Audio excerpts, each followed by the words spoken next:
Hello students. So ನಾನು last time ನನ್ನ special guidance ಪ್ರೋಗ್ರಾಮಲ್ಲಿ ಸ್ಟೂಡೆಂಟ್ಸ್ಗೆ ಹೇಳಿದ ಹಾಗೆ ತುಂಬ ಜನ ಸ್ಟೂಡೆಂಟ್ಸು ಕಂಪ್ಯೂಟರ್ದು HYT ಟಾಪಿಕ್ಸ್ನ ಪ್ರೊವೈಡ್ ಮಾಡಿ ಅಂತ ಕೇಳ್ತಿದ್ರು. ಸೊ ನಾನು ಶಾಂತಮಾರ್ಗ ಅಂಡರಲ್ಲಿ ನಾನು ಕಂಪ್ಯೂಟರ್ ಸೈನ್ಸ್ದು PYQ ಅನಾಲಿಸಿಸ್ನ ಮಾಡ್ತಾ ಇದ್ದೀನಿ. ಆ್ಯಂಡ್ ಯಾರ್ಯಾರು ತುಂಬ ಜನ ಸ್ಟೂಡೆಂಟ್ಸು ಜಾಯಿನ್ ಆಗಿದ್ದೀರಾ, ಲೈಕ್ ನಾನು ಇವಾಗ ಒಂದು ಕ್ಲಾಸ್ನ ಮಾಡಿದ್ದೀನಿ, ಅದು PYQ ಅನಾಲಿಸಿಸ್ ಬೇಸಿಸ್ ಮೇಲೇ ಮಾಡಿರುವಂಥದ್ದು. ನನಗೆ ಲೈಕ್ ಇನ್ನೂ ಒಂದು ಥಾಟ್ ಬಂತು, ಏನು ಲೈಕ್ PYQ ಅನಾಲಿಸಿಸ್ ಮೇಲೇ ಮಾಡಬೇಕಾ ಅಥವಾ ಈ ಹೈ ಯೀಲ್ಡಿಂಗ್ ಟಾಪಿಕ್ಸ್ ಮೇಲೆ ಕ್ಲಾಸಸ್ನ ಮಾಡಿಕೊಡ್ಬೇಕಾ ಅನ್ನೋದು ಸ್ಟೂಡೆಂಟ್ಸು ಇಚ್ಛೆಗೆ ಬಿಡಬೇಕು ಅಂತ ಇದ್ದೀನಿ. ನೋಡಿ, ಏನಕ್ಕೆ ಕಂಪ್ಯೂಟರ್ ಸೈನ್ಸು ಅಂತ ಕೇಳಿದ್ರೆ, ಈಗ ಅಪ್ಕಮಿಂಗ್ SDA ಆಗಿರ್ಬೋದು, ಓಕೆ, FDA ಆಗಿರ್ಬೋದು, ಅದ್ರ ಜೊತೆಗೆ ಬರುವಂತಹ ಎಲ್ಲ ಗ್ರೂಪ್ ಸಿ ಎಕ್ಸಾಮ್ಸ್ ಆಗಿರ್ಬೋದು, ಯಾವುದೇ ಒಂದು OMR ಫಾರ್ಮಲ್ಲಿ ನಾವು ಎಕ್ಸಾಮು ಟೇಕಪ್ ಮಾಡ್ತೀವಿ ಅನ್ನೋದಿದ್ರೆ ಅವೆಲ್ಲವೂ ಇವಾಗ ಆಲ್ಮೋಸ್ಟ್ KEAಗೆ ಎಕ್ಸಾಮ್ಸ್ ಹೋಗ್ತಾ ಇರೋದು ಅಲ್ವಾ. ಸೊ ಅದು ಡಿಸ್ಕಸ್ ಮಾಡಿ ಆಗಿದೆ, ರೈಟ್. ಸೊ ಇಲ್ಲಿ ನಮಗೆ ಎರಡು ಕನ್ಫ್ಯೂಷನ್ಸ್ ಇದ್ದಾವೆ ತುಂಬ ಜನ ಸ್ಟೂಡೆಂಟ್ಸ್ಗೆ ಅಲ್ವಾ. SDA FDA ಆಗಿರ್ಬೋದು, ಗ್ರೂಪ್ ಸಿ ಆಗಿರ್ಬೋದು, ಇವೆಲ್ಲದಕ್ಕೂ ಪೇಪರು ಕನ್ನಡ ಅಥವಾ ಇಂಗ್ಲೀಷ್ ಇರುತ್ತಾ, ಅಂದರೆ ಸೆಕೆಂಡ್ ಪೇಪರು, ಅಥವಾ ಕನ್ನಡ ಇಂಗ್ಲೀಷು ಕಂಪ್ಯೂಟರ್ ಸೈನ್ಸ್ ಇರುತ್ತಾ ಅಂತ. That depends on the department. ಈಗ ಒಂದು ಡಿಪಾರ್ಟ್ಮೆಂಟು 450 SDA ಇದಾವೆ ನಮ್ಮ ಕಡೆ, ಇದನ್ನ ಫಿಲ್ ಮಾಡ್ಕೊಡಿ ಅಂತ ಹೇಳ್ಬಿಟ್ಟು ಅವರು C&R ರೂಲ್ಸಲ್ಲಿ ಏನು ಮಾಡ್ತಾರೆ, KEAಗೆ ಸಬ್ಮಿಟ್ ಮಾಡ್ತಾರೆ. ಸಬ್ಮಿಟ್ ಮಾಡಿದಾಗ ಅವರು ಅಕಸ್ಮಾತ್ ಮಿನಿಸ್ಟೀರಿಯಲ್ ರೂಲ್ಸ್ ಆಫ್ 1975 ಅಥವಾ 1976 ಪ್ರಕಾರ ನೀವು ಫಿಲ್ ಮಾಡಿ ಕೊಡಬೇಕು ಅಂತ ಏನಾದರೂ ಪ್ರಪೋಸಲ್ನ ಕಳಿಸಿದ್ರೆ ಆಗ KEA ಏನು ಮಾಡುತ್ತೆ, it will fill according to the ministerial rules only. ಅದ್ಯಾವುದು ಕನ್ನಡ ಅಥವಾ ಇಂಗ್ಲೀಷ್ ಮಾತ್ರ ಬರುತ್ತೆ, ನೆಗೆಟಿವ್ಸ್ ಇರೋದಿಲ್ಲ. ಅಕಸ್ಮಾತ್ ಆಗಿ 2021 ರೂಲ್ಸ್ ಪ್ರಕಾರ ಫಿಲ್ ಮಾಡಿಕೊಡಿ ಅಂತ ಕೇಳಿದ್ರೆ ಆಗ Kannada, English and computer science ಮೂರೂ ಸಹ ಬರುವಂಥದ್ದು. ಬಟ್ ಇವಾಗ ಇರೋ ಟೆಕ್ನಾಲಜಿಗೆ ಎಲ್ಲ ಡಿಪಾರ್ಟ್ಮೆಂಟ್ಸ್ ಅಲ್ಲೂ ಕೂಡ ಈ ಗವರ್ನೆನ್ಸ್ ಅನ್ನೋದು ಬರ್ತಾ ಇದೆ, ರೈಟ್. ಯಾವುದೇ ಆಗಲಿ ಎವ್ರಿಥಿಂಗ್ ಡಿಜಿಟಲ್ ನಾಲೆಡ್ಜ್ ಇರಬೇಕು. ಈಗ basic 3rd standard 4th standard ಮಕ್ಕಳಿಗೇನೆ ಕಂಪ್ಯೂಟರ್ ನಾಲೆಡ್ಜು ಕೋಡಿಂಗ್ ಡಿಕೋಡಿಂಗ್ ಲೆವೆಲ್ವರೆಗೂ ಹೋಗಿದೆ.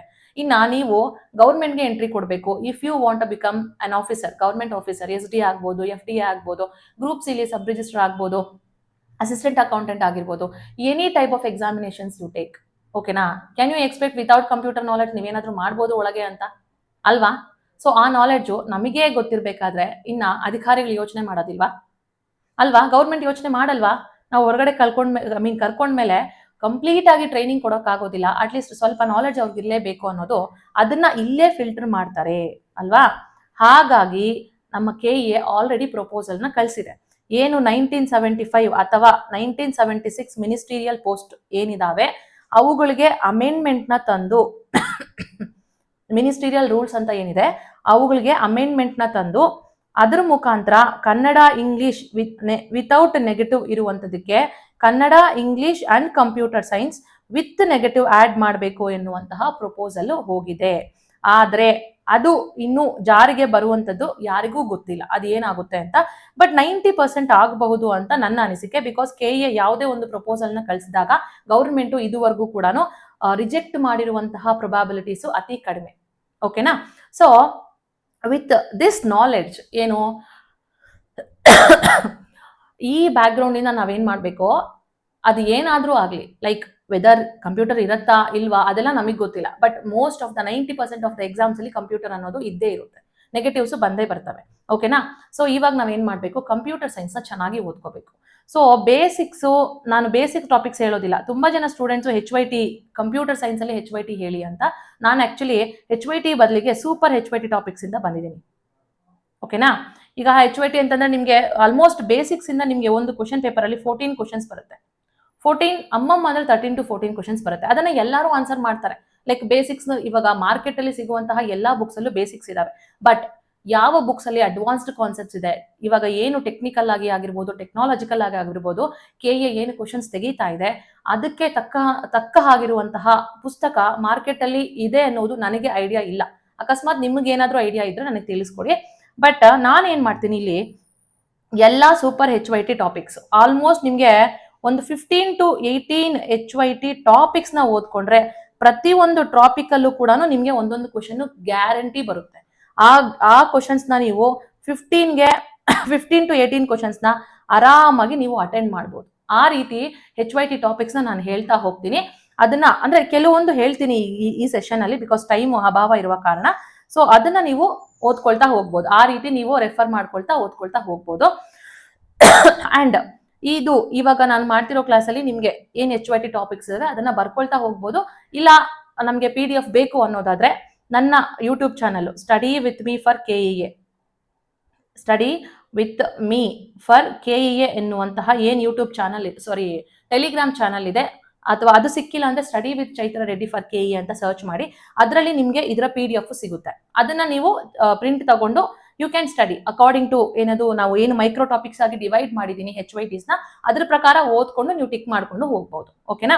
ನಂದು ಈ ಕಾನ್ಸೆಪ್ಟ್ ಅಲ್ಲಿ ನಾನು ಯಾವ ರೀತಿ ಕಂಪ್ಯೂಟರ್ ಸೈನ್ಸ್ ಮಾಡ್ಕೊಡ್ತಿದ್ದೀನಿ, ಇದೇ ತರಾನೇ ನಾವು ಅದರ್ ಸಬ್ಜೆಕ್ಟ್ಸ್ಗೂ ಕೂಡ ನಮ್ಮ ಸ್ಟೂಡೆಂಟ್ಸ್ಗೆ ಇವಾಗ ಮಾಡ್ತಾ ಇರೋದು. Okay, let's begin. ನೋಡಿ, ಇವಾಗ ಫಸ್ಟ್ ನಮ್ಗೆ ತುಂಬಾ ಇಂಪಾರ್ಟೆಂಟ್ ಆಗುವಂಥದ್ದು ಲಾಜಿಕ್ ಗೇಟ್ಸ್ ಮತ್ತೆ ನಂಬರ್ ಸಿಸ್ಟಮ್. ಈಗ ಲಾಜಿಕ್ ಗೇಟ್ಸ್ ಫಸ್ಟ್ ಬಂದಿದೀವಿ ಅಂತಂದ್ರೆ and gate, or gate, not gate ಯಾವುದು ಬೇಸಿಕ್ ಗೇಟ್ಸ್ ಅವು. ನೆಕ್ಸ್ಟ್ ಯೂನಿವರ್ಸಲ್ ಗೇಟ್ ಅಂದ್ರೆ ನ್ಯಾಂಡ್ ಗೇಟು ಮತ್ತೆ ನಾರ್ ಗೇಟ್. ಯಾಕೆ ಯೂನಿವರ್ಸಲ್ ಅಂತಾರೆ? ಈ ಎರಡು ಗೇಟ್ಸ್ ಇಂದ ಈ ಗೇಟ್ಸ್ ನು ಡಿರೈವ್ ಮಾಡ್ತಾರೆ, ಈ ಗೇಟ್ಸ್ ನು ಡಿರೈವ್ ಮಾಡ್ತಾರೆ. ಓಕೆನಾ? ಈ ಗೇಟ್ಸ್ ನು ಡಿರೈವ್ ಮಾಡ್ತಾರೆ. ನೆಕ್ಸ್ಟ್ ಡಿರೈವ್ಡ್ ಗೇಟ್ಸ್ ಅಂತಂದ್ರೆ ಎಕ್ಸ್ ಆರ್ ಗೇಟ್ ಮತ್ತೆ ಎಕ್ಸ್ ನಾರ್ ಗೇಟ್. ಈಗ ಇವುಗಳಲ್ಲಿ ನಾವೇನೇನು ಓದ್ಬೇಕು? ಫಸ್ಟ್ ಸಿಂಬಲ್ ಓದ್ಕೋಬೇಕು. ಆಂಡ್ ಗೇಟ್ಗೆ ಏನ್ ಸಿಂಬಲ್? ಇಂಟು ಅನ್ನೋ ಸಿಂಬಲ್ ಅಲ್ವಾ? ಆರ್ ಗೇಟ್ಗೆ ಪ್ಲಸ್ ಸಿಂಬಲ್ ಹಾಕ್ತಿವಿ. ನಾಟ್ ಗೇಟ್ಗೆ ಯಾವುದೇ ರೀತಿಯಾದಂತಹ ಸಿಂಬಲ್ ಇರೋದಿಲ್ಲ. ಅದನ್ನ ನಾವು ಇನ್ವರ್ಟರ್ ಗೇಟ್ ಅಂತ ಕರಿತೀವಿ. ಯಾಕಂದ್ರೆ ನಾವು ಇನ್ಪುಟ್ 0 ಕೊಟ್ರೆ ನಮ್ಗೆ ಔಟ್ಪುಟ್ 1 ಬರುತ್ತೆ. ಅದೇ ಇನ್ಪುಟ್ 1 ಕೊಟ್ಟಿದೀವಿ ಅಂತ ಕೇಳಿದ್ರೆ ಔಟ್ಪುಟ್ 0 ಬರುತ್ತೆ. ಓಕೆನಾ? ಈ ಎಲ್ಲಾ ಗೇಟ್ಸ್ಗೂ ಕೂಡ ನಾವೇನ್ ಮಾಡ್ಬೇಕು? ಸಿಂಬಲ್ಸ್ ನ ಓದ್ಕೋಬೇಕು. ನೆಕ್ಸ್ಟ್ ಈ ಎಲ್ಲಾ ಗೇಟ್ಸ್ಗೂ ಕೂಡ ಬೂಲಿಯನ್ ಎಕ್ಸ್ಪ್ರೆಷನ್ಸ್ ನ ಓದ್ಕೋಬೇಕು. What is Boolean expression? ನೋಡಿ, ಇವಾಗ ಆಂಡ್ ಗೇಟ್ಗೆ ನೋಡೋದಾದ್ರೆ ಈ ರೀತಿ ನಮ್ಗೆ ಆಂಡ್ ಗೇಟ್ ಇರುವಂತದ್ದು. ಇಲ್ಲಿ ಒಂದು ಎ, ಇಲ್ಲಿ ಒಂದು ಬಿ. ಓಕೆನಾ? ಇದು ಬಿ. ಇಲ್ಲಿ ನಮ್ಗೆ ಔಟ್ಪುಟ್ ಬರುವಂತದ್ದು. ಇದನ್ನ ನಾವೇನಂತ ಕರಿತೀವಿ? ಈ diagrammatic representation of the inputs and the outputs, it is called as Boolean expression. ಈಗ ನೆಕ್ಸ್ಟ್ ಬಂತಂದ್ರೆ ಟ್ರೂತ್ ಟೇಬಲ್ ಓದ್ಕೋಬೇಕು. ಈಗ ನೋಡಿ, ಇದು ಏನಿದು? A into B. ಇಲ್ಲಿ ನಮ್ಗೆ ಏನ್ ಬಂತು? ಎ ಇಂಟು ಬಿ ಬಂತು ತಾನೆ? ದಿಸ್ ಈಸ್ ಆಂಡ್ ಗೇಟ್ಗೆ ಬರುವಂತದ್ದು. ಈಗ ಎ ಇಂಟು ಬಿ ಮಾಡೋಣ. ಎ ಮತ್ತೆ ಬಿ, ಇಲ್ಲಿ ಎ ಇಂಟು ಬಿ. ಓಕೆ, ಇವಾಗ ಟ್ರೂತ್ ಟೇಬಲ್ ಇದು. ಇದನ್ನ ಟ್ರೂತ್ ಟೇಬಲ್ ಫಿಲ್ ಮಾಡ್ತಾ ಹೋಗೋಣ. ಏನಾಗುತ್ತೆ ಇಲ್ಲಿ ನೋಡಿ, ಇಲ್ಲಿ ನಾನು 0 ಕೊಟ್ಟಿದ್ದೀನಿ ಇನ್ಪುಟ್, ಇಲ್ಲೂ 0 ಕೊಟ್ಟಿದ್ದೀನಿ. ನೋಡಿ, 0 ಕೊಟ್ಟಿದ್ದೀನಿ, 0 ಕೊಟ್ಟಿದ್ದೀನಿ, 0 ಬಂತು. ಏನು ರಿಸಲ್ಟ್ ಅಲ್ವಾ? ನೆಕ್ಸ್ಟ್ ಇಲ್ಲಿ ಎಗೆ 0 ಕೊಡ್ತೀನಿ, ಇಲ್ಲಿ 1 ಕೊಡ್ತೀನಿ, 0 ಬಂತು. ನೆಕ್ಸ್ಟ್ 1 ಎಗೆ ಕೊಡ್ತೀನಿ, ಬಿಗೆ 0 ಕೊಡ್ತೀನಿ, ಮತ್ತೆ 0ನೇ ಬಂತು. ಮತ್ತೆ 1 ಎಗೆ ಕೊಡ್ತೀನಿ ಇನ್ಪುಟ್ ಆಗಿ, ನಮ್ಗೆ ಬಿಗೂ 1 ಕೊಡ್ತೀನಿ, ನಮ್ಗೆ ಔಟ್ಪುಟ್ 1 ಬಂತು. ನೋಡಿ, 1 ಇನ್ಪುಟ್ ಕೊಟ್ಟಾಗ ನಮ್ಗೆ ಔಟ್ಪುಟ್ 1 ಬಂತು. ಓಕೆನಾ? ಅದೇ 2 ಇನ್ಪುಟ್ 0 ಇದ್ದಾಗ ಔಟ್ಪುಟ್ 0 ಬಂತು.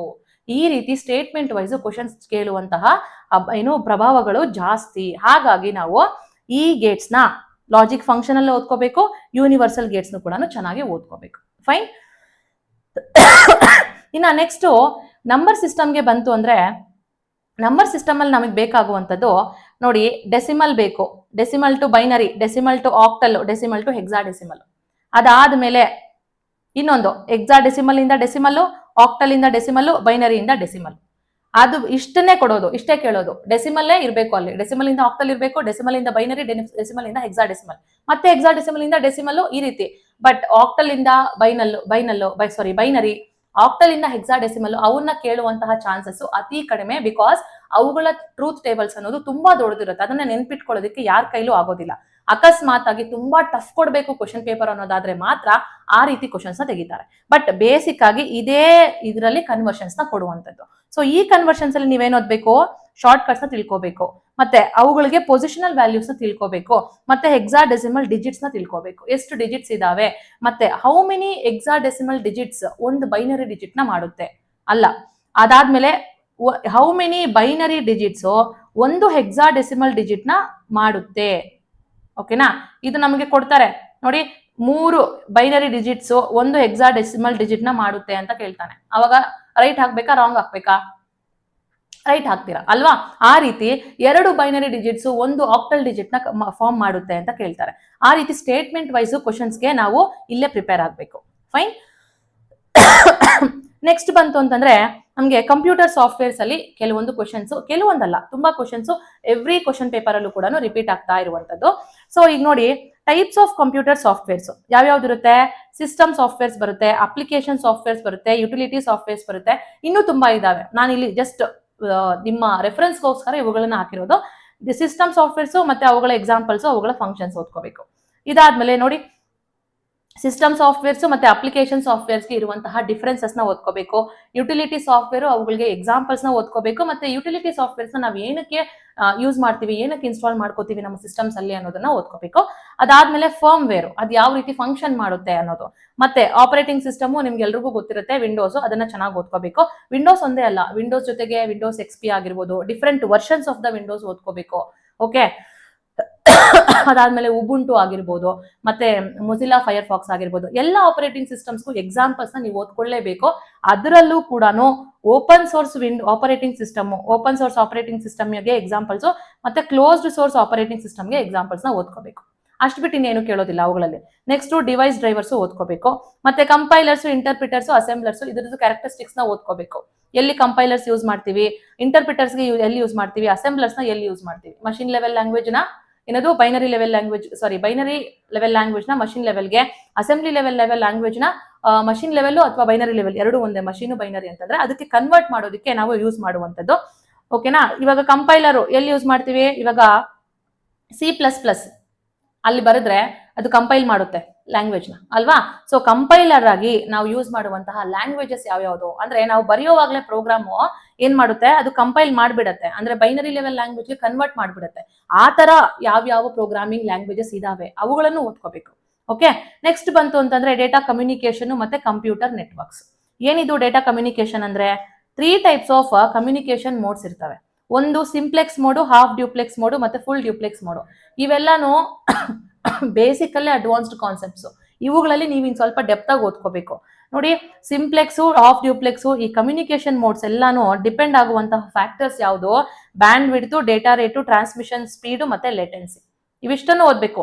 ಇವಾಗ ಏನ್ ಮಾಡ್ತಾನೆ, simplex communication mode depends on the parameters ಅಂತ ಕೊಟ್ಬಿಟ್ಟು band width, data rate, transmission speed ಮತ್ತೆ ಇಲ್ಲಿ ಇನ್ನೊಂದು ಕಮ್ಯುನಿಕೇಶನ್ ಸ್ಪೀಡ್ ಅಂತ ಕೊಟ್ಬಿಡ್ತಾನೆ. ಕಮ್ಯುನಿಕೇಶನ್ ಟ್ರಾನ್ಸ್ಮಿಷನ್ ಆಯ್ತು, ಬೇರೆ ಏನಾದ್ರೂ ಆಪ್ಷನ್ ಕೊಡ್ತಾನೆ, ಆವಾಗ ನೀವು ಆಪ್ಷನ್ ತೆಗೆದಾಕ್ಬೇಕು. ಓನ್ಲಿ ದೀಸ್ 4 ಪ್ಯಾರಾಮೀಟರ್ಸ್ ಮೇಲೆ ಈ simplex, half duplex, full duplex ಅನ್ನೋದು ಡಿಪೆಂಡ್ ಆಗುವಂಥದ್ದು. ಸೊ ಸಿಂಪ್ಲೆಕ್ಸ್ಗೆ ಎಲ್ಲಿ ಯೂಸ್ ಮಾಡ್ತೀವಿ, ಅದು ಯೂನಿ ಡೈರೆಕ್ಷನಲ್ ಇರುತ್ತೆ. ಓಕೆನಾ. ರೇಡಿಯೋ ಮತ್ತೆ FM ಬ್ರಾಡ್ಕಾಸ್ಟಿಂಗು ಮತ್ತೆ TV ಬ್ರಾಡ್ಕಾಸ್ಟಿಂಗು ಅಲ್ಲಿ ಯೂಸ್ ಮಾಡೋದು ಸಿಂಪ್ಲೆಕ್ಸ್. ಯಾಕೆ? ಒನ್ ವೇ ಡೈರೆಕ್ಷನ್ ಅಲ್ಲಿ ಫ್ಲೋ ಆಫ್ ಮಾತ್ರ, one way direction flow of signals ಆಗುವಂಥದ್ದು. ರೇಡಿಯೋಲಿ ನಾವು ಕೇಳಿಸ್ಕೊತೀವಿ, ನಾವು ವಾಪಸ್ ಮಾತಾಡಕ್ಕಾಗುತ್ತಾ? ಆಗೋದಿಲ್ಲ ಅಲ್ವಾ. ಹಾಗಾಗಿ ನೆಕ್ಸ್ಟ್ ಹಾಫ್ ಡ್ಯೂಪ್ಲೆಕ್ಸ್, ಇದೇನಾಗುತ್ತೆ, ಬೈ ಡೈರೆಕ್ಷನಲ್. ಆ ಕಡೆನೂ ಮಾತಾಡ್ಬೋದು, ಆ ಕಡೆಯಿಂದನೂ ನಮ್ಗೆ ಕಮ್ಯುನಿಕೇಶನ್ ಬರ್ಬೋದು, ಈ ಕಡೆಯಿಂದನೂ ಕಮ್ಯುನಿಕೇಶನ್ ಬರ್ಬೋದು, ಆದ್ರೆ ಒಂದೇ ಟೈಮ್ಗೆ ಅಲ್ಲ. ಈಗ ನೀವು ವಾಟ್ಸಪ್ ಅಲ್ಲಿ ಮೆಸೇಜ್ ಮಾಡ್ತೀರಾ, ನಿಮ್ಮ ಮೆಸೇಜ್ ಹೋದ್ಮೇಲೆ ಅವ್ರು ನೋಡಿದ್ಮೇಲೆ ಮತ್ತೆ ವಾಪಸ್ ಮಾಡೋದು ಅಲ್ವಾ. ಬಟ್ ಫುಲ್ ಡ್ಯೂಪ್ಲೆಕ್ಸ್ ಅಂತಂದ್ರೆ ಬೈ ಡೈರೆಕ್ಷನ್ ಇರುತ್ತೆ, ಆ ಕಡೆಗೂ ಹೋಗ್ಬೋದು ಮೆಸೇಜು, ಈ ಕಡೆಗೂ ಬರ್ಬೋದು, ಆದ್ರೆ ಅಟ್ ಎ ಟೈಮು ಆಗ್ಬೋದು. ನೀವು ಫೋನಲ್ಲಿ ಮಾತಾಡೋದು, ನೀವು ಮಾತಾಡ್ತಿದ್ದಂಗೆ ಅವರು ಮಾತಾಡ್ಬೋದು ಅಲ್ವಾ. ನೀವು ಮಾತಾಡಿ ನಿಲ್ಸ್ಬೇಕು ಅಂತ ಏನಿಲ್ಲ, ನೀವು ಮಾತಾಡ್ತಾ ಇದ್ದಂಗೆ ಅವರು ಮಾತಾಡ್ತಾನೆ ಇರ್ಬೋದು, ರೈಟ್. ಸೊ ಅದು ನಮಗೆ ಫುಲ್ ಡ್ಯೂಪ್ಲೆಕ್ಸ್ ಬರುತ್ತೆ. ಇವಿಷ್ಟು ಕಮ್ಯುನಿಕೇಶನ್ ಮೋಡ್ಸು, ಇವಿಷ್ಟು ಪ್ಯಾರಾಮೀಟರ್ಸ್ ಮೇಲೆ ಡಿಪೆಂಡ್ ಆಗುವಂಥದ್ದು. ಓಕೆ, ನೆಕ್ಸ್ಟ್ ಬಂತು ಅಂತಂದ್ರೆ ಇದು ತುಂಬಾನೇ ಇಂಪಾರ್ಟೆಂಟು. ಅದೇ ಟ್ರಾನ್ಸ್ಮಿಷನ್ ಮೀಡಿಯಾ ಅಂಡರ್ ಅಲ್ಲಿ ನಮಗೆ ಗೈಡೆಡ್ ಮೀಡಿಯಾ ಅಥವಾ ವೈರ್ಡ್ ಮೀಡಿಯಾ ಬರುತ್ತೆ, ಮತ್ತೆ ಇನ್ನೊಂದು ಅನ್ಗೈಡೆಡ್ ಅಥವಾ ವೈರ್ಲೆಸ್ ಮೀಡಿಯಾನೇ ಬರುತ್ತೆ. ಗೈಡೆಡ್ ಮೀಡಿಯಾದಲ್ಲಿ twisted pair cable, coaxial cable, optical fibre cable.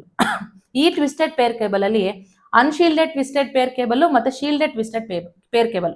ಇಲ್ಲಿ ಬರುವಂತಹ ಕನೆಕ್ಟರ್ಸ್, ಓಕೆನಾ, LG11 ಆಗಿರ್ಬೋದು, ಇಲ್ಲಿ ನಮಗೆ ಲ್ಯೂಸೆಂಟ್ ಅಂತ ಬರುತ್ತೆ ಕನೆಕ್ಟರು, ಲ್ಯೂಸೆಂಟ್ ಆಗಿರ್ಬೋದು, SC ಮತ್ತೆ ST ಮತ್ತೆ MTP, ಇವೆಲ್ಲವೂ ಕನೆಕ್ಟರ್ಸ್, ಡೇಟಾ ಕನೆಕ್ಟ್ ಮಾಡ್ಕೊಳ್ಳೋದಕ್ಕೆ ಯೂಸ್ ಮಾಡುವಂತಹ ಒಂದು ಮೀಡಿಯಾ. ಓಕೆನಾ, ಅವುಗಳನ್ನ ಓದ್ಕೋಬೇಕು. ಮತ್ತೆ ಕೋಆಕ್ಸಿಯಲ್ ಕೇಬಲ್ಸ್ ಓದ್ಕೋಬೇಕು. ಇವುಗಳಿಗೆ ರಿಲೇಟೆಡ್ ಆಗಿ ನೋಡಿ, ಅನ್ಗೈಡೆಡ್ ಮೀಡಿಯಾ ಮತ್ತೆ ಗೈಡೆಡ್ ಮೀಡಿಯಾ, ಅವುಗಳ ಸಬ್ ಪಾರ್ಟ್ಸ್ ಯಾವ್ಯಾವ ಇದಾವೆ, ರೇಡಿಯೋ ವೇವ್ಸ್ ನ ಎಲ್ಲಿ ಯೂಸ್ ಮಾಡ್ತೀವಿ, ಮೈಕ್ರೋವೇವ್ಸ್ ನ ಎಲ್ಲಿ ಯೂಸ್ ಮಾಡ್ತೀವಿ. ಇದು ಆಮ್ನಿ ಡೈರೆಕ್ಷನಲ್, ಅಂದ್ರೆ ರೇಡಿಯೋ ವೇವ್ಸ್ ನಾವು ಯಾವ ಡೈರೆಕ್ಷನ್ ಅಲ್ಲಿ ಬೇಕಾದ್ರೂ ನಾವು ಅದನ್ನ ಕಳಿಸ್ಕೋಬಹುದು. ಓಕೆನಾ. ಅದೇ ಮೈಕ್ರೋವೇವ್ಸ್ ಆದ್ರೆ ಓನ್ಲಿ ಯೂನಿ ಡೈರೆಕ್ಷನ್, ಅಂದ್ರೆ ರಿಸೀವ್ ಮಾಡಕ್ಕೆ ಅಥವಾ ಟ್ರಾನ್ಸ್ಫರ್ ಮಾಡಕ್ಕೆ ಮಾತ್ರ ಯೂಸ್ ಆಗುತ್ತೆ, ಎರಡಕ್ಕೂ ಆಗೋದಿಲ್ಲ ಆ ರೀತಿ. ನೆಕ್ಸ್ಟ್ ಇವುಗಳದ್ದು ಎಲ್ಲಾದ್ರದ್ದು ನೀವು ಫೀಚರ್ಸ್ ಓದ್ಬೇಕು ಫಸ್ಟ್. ಅದಾದ್ಮೇಲೆ ಸ್ಪೀಡ್ ಕ್ರೊನಾಲಜಿಕಲಿ ಯಾವುದು ಹೈಯೆಸ್ಟ್ ಸ್ಪೀಡ್ ಇರುವಂತದ್ದು ಯಾವುದು, ಇಷ್ಟರಲ್ಲೂ ಹೈಯೆಸ್ಟ್ ಸ್ಪೀಡ್ ಯಾವುದು ವೈರ್ಡ್ ಮೀಡಿಯಾದಲ್ಲಿ, ಆ ವೈರ್ಲೆಸ್ ಮೀಡಿಯಾದಲ್ಲಿ ಹೈಯೆಸ್ಟ್ ಸ್ಪೀಡ್. ಲೋಯೆಸ್ಟ್ ಅಂತಂದ್ರೆ ವೈರ್ಲೆಸ್ ಮೀಡಿಯಾನೇ ಬರುತ್ತೆ, ಹೈಯೆಸ್ಟ್ ಸ್ಪೀಡ್ ವೈರ್ಡ್ ಮೀಡಿಯಾನೇ ಬರುವಂತದ್ದು ಅಲ್ವಾ. ಆಪ್ಟಿಕಲ್ ಫೈಬರ್ ಕೇಬಲ್ ಫಸ್ಟ್ ಬರುತ್ತೆ ಆ ರೀತಿ. ಮತ್ತೆ ರೇಂಜ್ ಬೇಸಿಸ್ ಮೇಲೆ ನೀವು ಕ್ರೊನಾಲಜಿಕಲಿ ಓದ್ಬೇಕು. ಡಿಸ್ಟೆನ್ಸ್, ಎಷ್ಟು ಡಿಸ್ಟೆನ್ಸ್ ಟ್ರಾವೆಲ್ ಮಾಡುತ್ತೆ, ಯಾವುದು ಹೈಯೆಸ್ಟ್ ಡಿಸ್ಟೆನ್ಸ್ ಟ್ರಾವೆಲ್ ಮಾಡೋದು, optical fibre cable, right. So ಅದ್ರ ಬೇಸಿಸ್ ಮೇಲೆ ನೀವು ಕ್ರೊನಾಲಜಿಕಲಿ ಓದ್ಕೊಂಡು ಹೋಗ್ಬೇಕು. ಅದಾದ್ಮೇಲೆ ಅಡ್ವಾಂಟೇಜಸ್ ಮತ್ತೆ disadvantages of this transmission media, ಮತ್ತೆ ಟ್ರಾನ್ಸ್ಮಿಷನ್ ಮೀಡಿಯಾದಲ್ಲಿ ವೈರ್ಲೆಸ್ ವೈರ್ಡ್ ಮೀಡಿಯಾ. ಅದಾಯ್ತು. ನೆಕ್ಸ್ಟ್ ಕನೆಕ್ಟರ್ಸ್ ನಾನು ಹೇಳಿದೆ, ಅವುಗಳನ್ನ ನಾವು ಎಲ್ಲೆಲ್ಲಿ ಯೂಸ್ ಮಾಡ್ತೀವಿ, ಡೊಮೆಸ್ಟಿಕಲಿ ಯೂಸ್ ಮಾಡ್ತೀವಾ,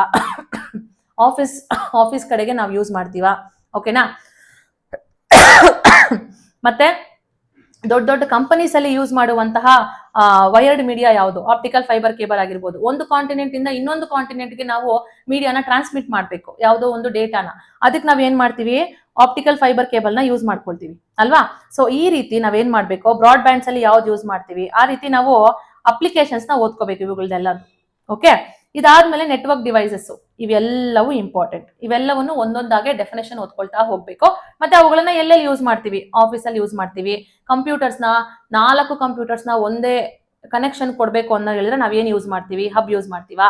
ರಿಪೀಟರ್ ಅಂತಂದ್ರೆ ಏನು, ಸಿಗ್ನಲ್ ಇಲ್ಲಿಂದ ಇಲ್ಲಿಗೆ ಹೋಗ್ತಾ ಇರುವಂತಹ ಸಿಗ್ನಲ್, ಇಲ್ಲಿ ಎ ಇಂದ ಇಲ್ಲಿ ಬಿ, ಇಲ್ಲಿ 100% ಇವಾಗ ಸಿಗ್ನಲ್ ಟ್ರಾನ್ಸ್ಫರ್ ಆಗ್ತಾ ಇದೆ.